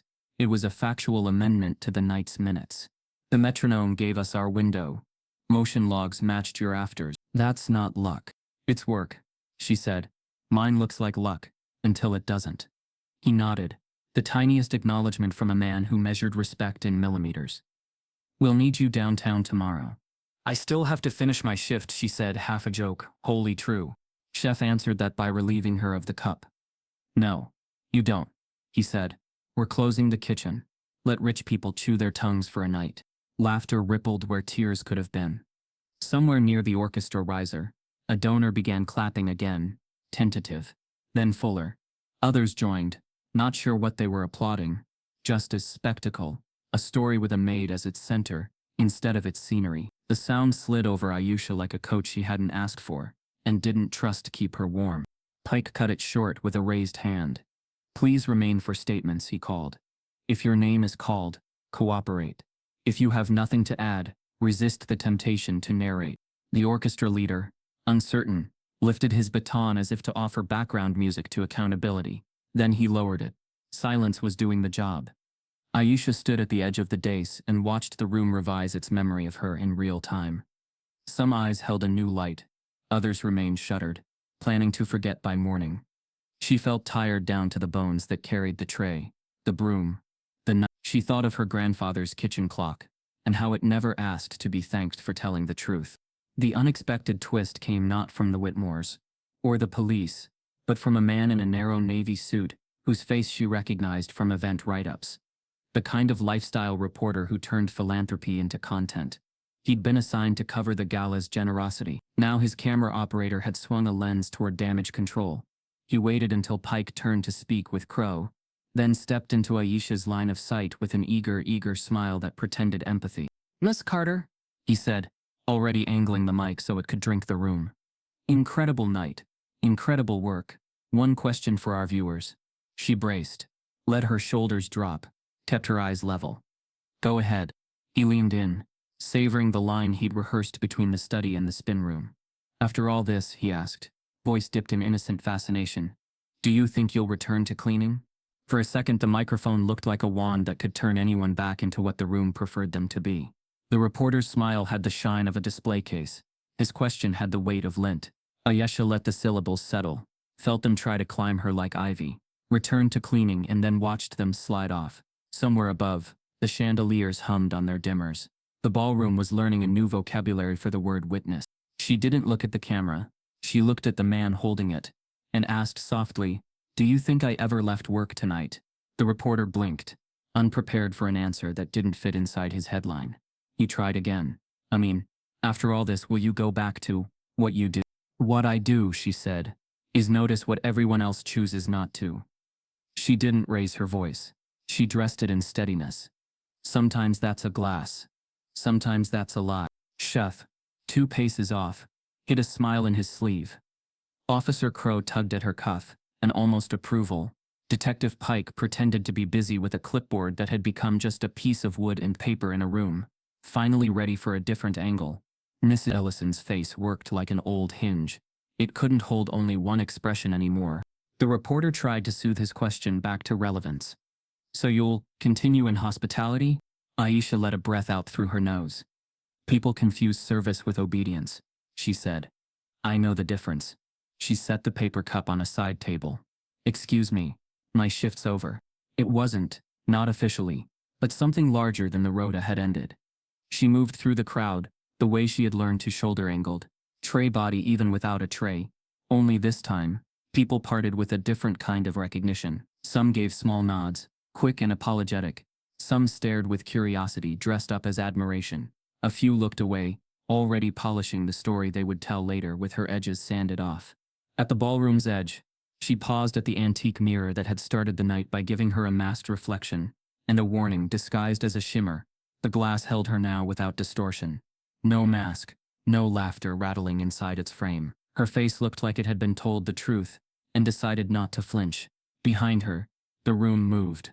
Cops, donors, staff, its choreography, no longer making her invisible. Granddad's voice arrived the way light does under a door right before morning. People believe what they see, not what they hear. Make sure they're looking at the right thing, baby girl. She angled the mirror a fraction with her fingertips and set it straight. The gesture was nothing, it felt like permission. In the kitchen, Chef pressed a white paper bag into her hand. Inside, a still warm biscuit, a tangerine, and a note scrawled with a blunt pencil. Eat in the sun. Luis clapped her shoulder. Quick, shy. Text me if they try anything, he said. Meaning the city, the system, the stories. I know a cousin who knows a lawyer who knows a better cousin. I'll text both cousins, she said. He grinned, relief loosening his posture. Mrs. Ellison avoided eye contact and stacked napkins, like penance. Aisha touched the edge of the stack and said, "Good night," because the dignity of a goodbye didn't belong only to people with titles. When she stepped through the service door, the air outside met her like the truth does. Cooler than you expect, warmer a second later. The night had emptied itself into that pale hour when the sky is a bruise, healing at the edges. Sirens were answers fading into distance. The magnolias looked tired and expensive. She crossed the gravel toward the staff lot, her shoes whispering a rhythm she knew by heart. The city sounded different at dawn. Even the river felt less sure of itself, as if remembering it was water before it was history. Aisha set Chef's paper bag on the car hood and peeled the tangerine, the scent of it cutting through the estate's perfume, like a clean laugh. She ate half the biscuit standing up, paused to let her mouth be only a mouth, not a witness, not a retort. Her phone buzzed with a number she didn't know. She let it ring out. The night had asked enough of her. Footsteps crunched behind her. Officer Crow. No pen now. Just a jacket pulled tight against a breeze. Trying to happen. You handled him, Crow said, meaning the reporter, but also meaning the room. I answered the question I wanted him to hear, Aisha said. Crow nodded toward the estate. This place eats stories for breakfast, she said. Tonight it choked. Does choking teach a house to chew? Aisha asked. Sometimes it teaches a room to sit with its mouth closed, Crow said dryly. Then, lighter, you'll get a call from the DA. They'll want you to testify. I figured, Aisha said. I'll be there. With the right clock. Crow slid her hands into her pockets, looked at the sky, and then back at Aisha. You know, she said, there's a unit that investigates insurance fraud. Boring until it isn't. They'll ask about you. She gestured toward the estate with her chin. This kind of night writes resumes you don't plan for. People will still see a maid, Aisha said. Not bitter, just correct. People will see whatever makes their day easier. Crow replied. Make your day harder in the right direction. She tipped 2 fingers off her temple, a cop's version of a salute, and cut back across the gravel. Aisha finished the biscuit, slid the note back into the bag like a small certificate, and got in her car. The driver's side mirror caught her face, and the first honest light. In it, she didn't look like a lesson to anybody. She looked like herself. She smiled. Small, private, and for the first time in a long time, the curve didn't ask permission. She drove slowly down the long gravel drive that rich houses always think is a parade route. The gate that had swallowed staff for decades opened, not with a click but with a sigh, as if even it was done working so hard to seem important. Past the hedge, the city's ordinary streets welcomed her with cracked paint and a sense that stories there had to be carried, not staged. At a red light, she rolled her window down. A man on a bike coasted through the intersection, singing softly to a rhythm only he could hear. Across the street, a bakery's first tray hit the counter metal on wood. Morning starting pistol. Aisha let the sound lodge behind her ribs. She didn't think about the ballroom's applause. She thought about her grandfather's kitchen clock. All those seconds doing their job without being thanked. Her phone buzzed again. Unknown number. Then again, this time with a text package on your stoop. From a friend of a friend. Open it now. If you can. No name. No swagger. She felt for the sensation of fear and found only curiosity. She turned left instead of right and headed toward home. Her building was honest about what it was: staunch, tired, walls that learned not to complain. The dawn had reached the roof by the time she climbed the stairs. On the top step against her door leaned a stiff white envelope, tucked inside a plain manila sleeve. The return address area was blank. No Whitmore blue, no crest, just a clean, serious rectangle that wanted to be held.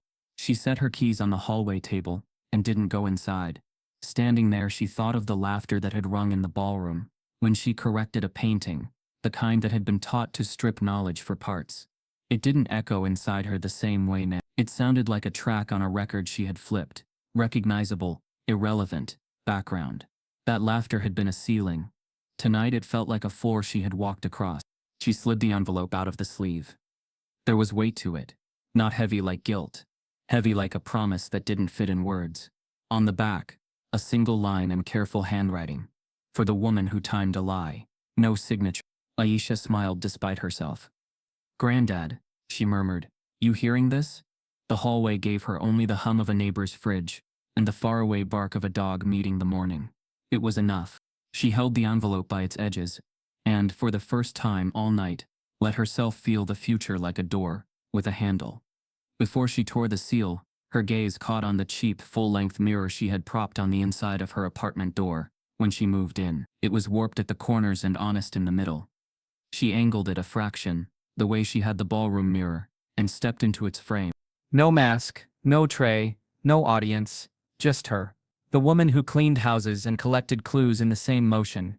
The woman who understood that service and intelligence had always been the same muscle. The woman who had been taught to be silent and had decided to speak in the language of proof. She watched her shoulders drop a half-inch, the body's way of returning a borrowed weight. Her phone buzzed again. Another text. This one with a name, Marin Holt. Licensed PI. Friend of Crow. You don't know me, but I know a case when I see one. Aisha exhaled, almost laughed. The timing was too neat to be coincidence. It was a new kind of choreography. She slid a thumb under the envelope's flap and opened it. The paper inside was thick, the kind that took ink like a decision. At the top, a letterhead she didn't recognize. Cypress branches interlaced around a small compass. Cypress in Compass Investigations. Aisha's heart did the smallest, most unprofessional leap. She read the first line. We watched what you did with time, and with people who think they own it. And the second, we have work that pays for the kind of attention you carry. And then something else slid free from behind the letter and landed face up on her palm. A laminated identification card, with her name already printed, her photograph taken from a still she hadn't known existed, and a provisional license number she didn't understand yet. Her eyes widened. Some truths hide in plain sight, until someone like Aisha Carter refuses to look away. If this night taught us anything, it's that silence can be shattered and power can be outsmarted. The next story will take you deeper into the shadows, where lies are built, and justice fights to be heard. Stay where the secrets are dangerous, and the endings are never what you expect.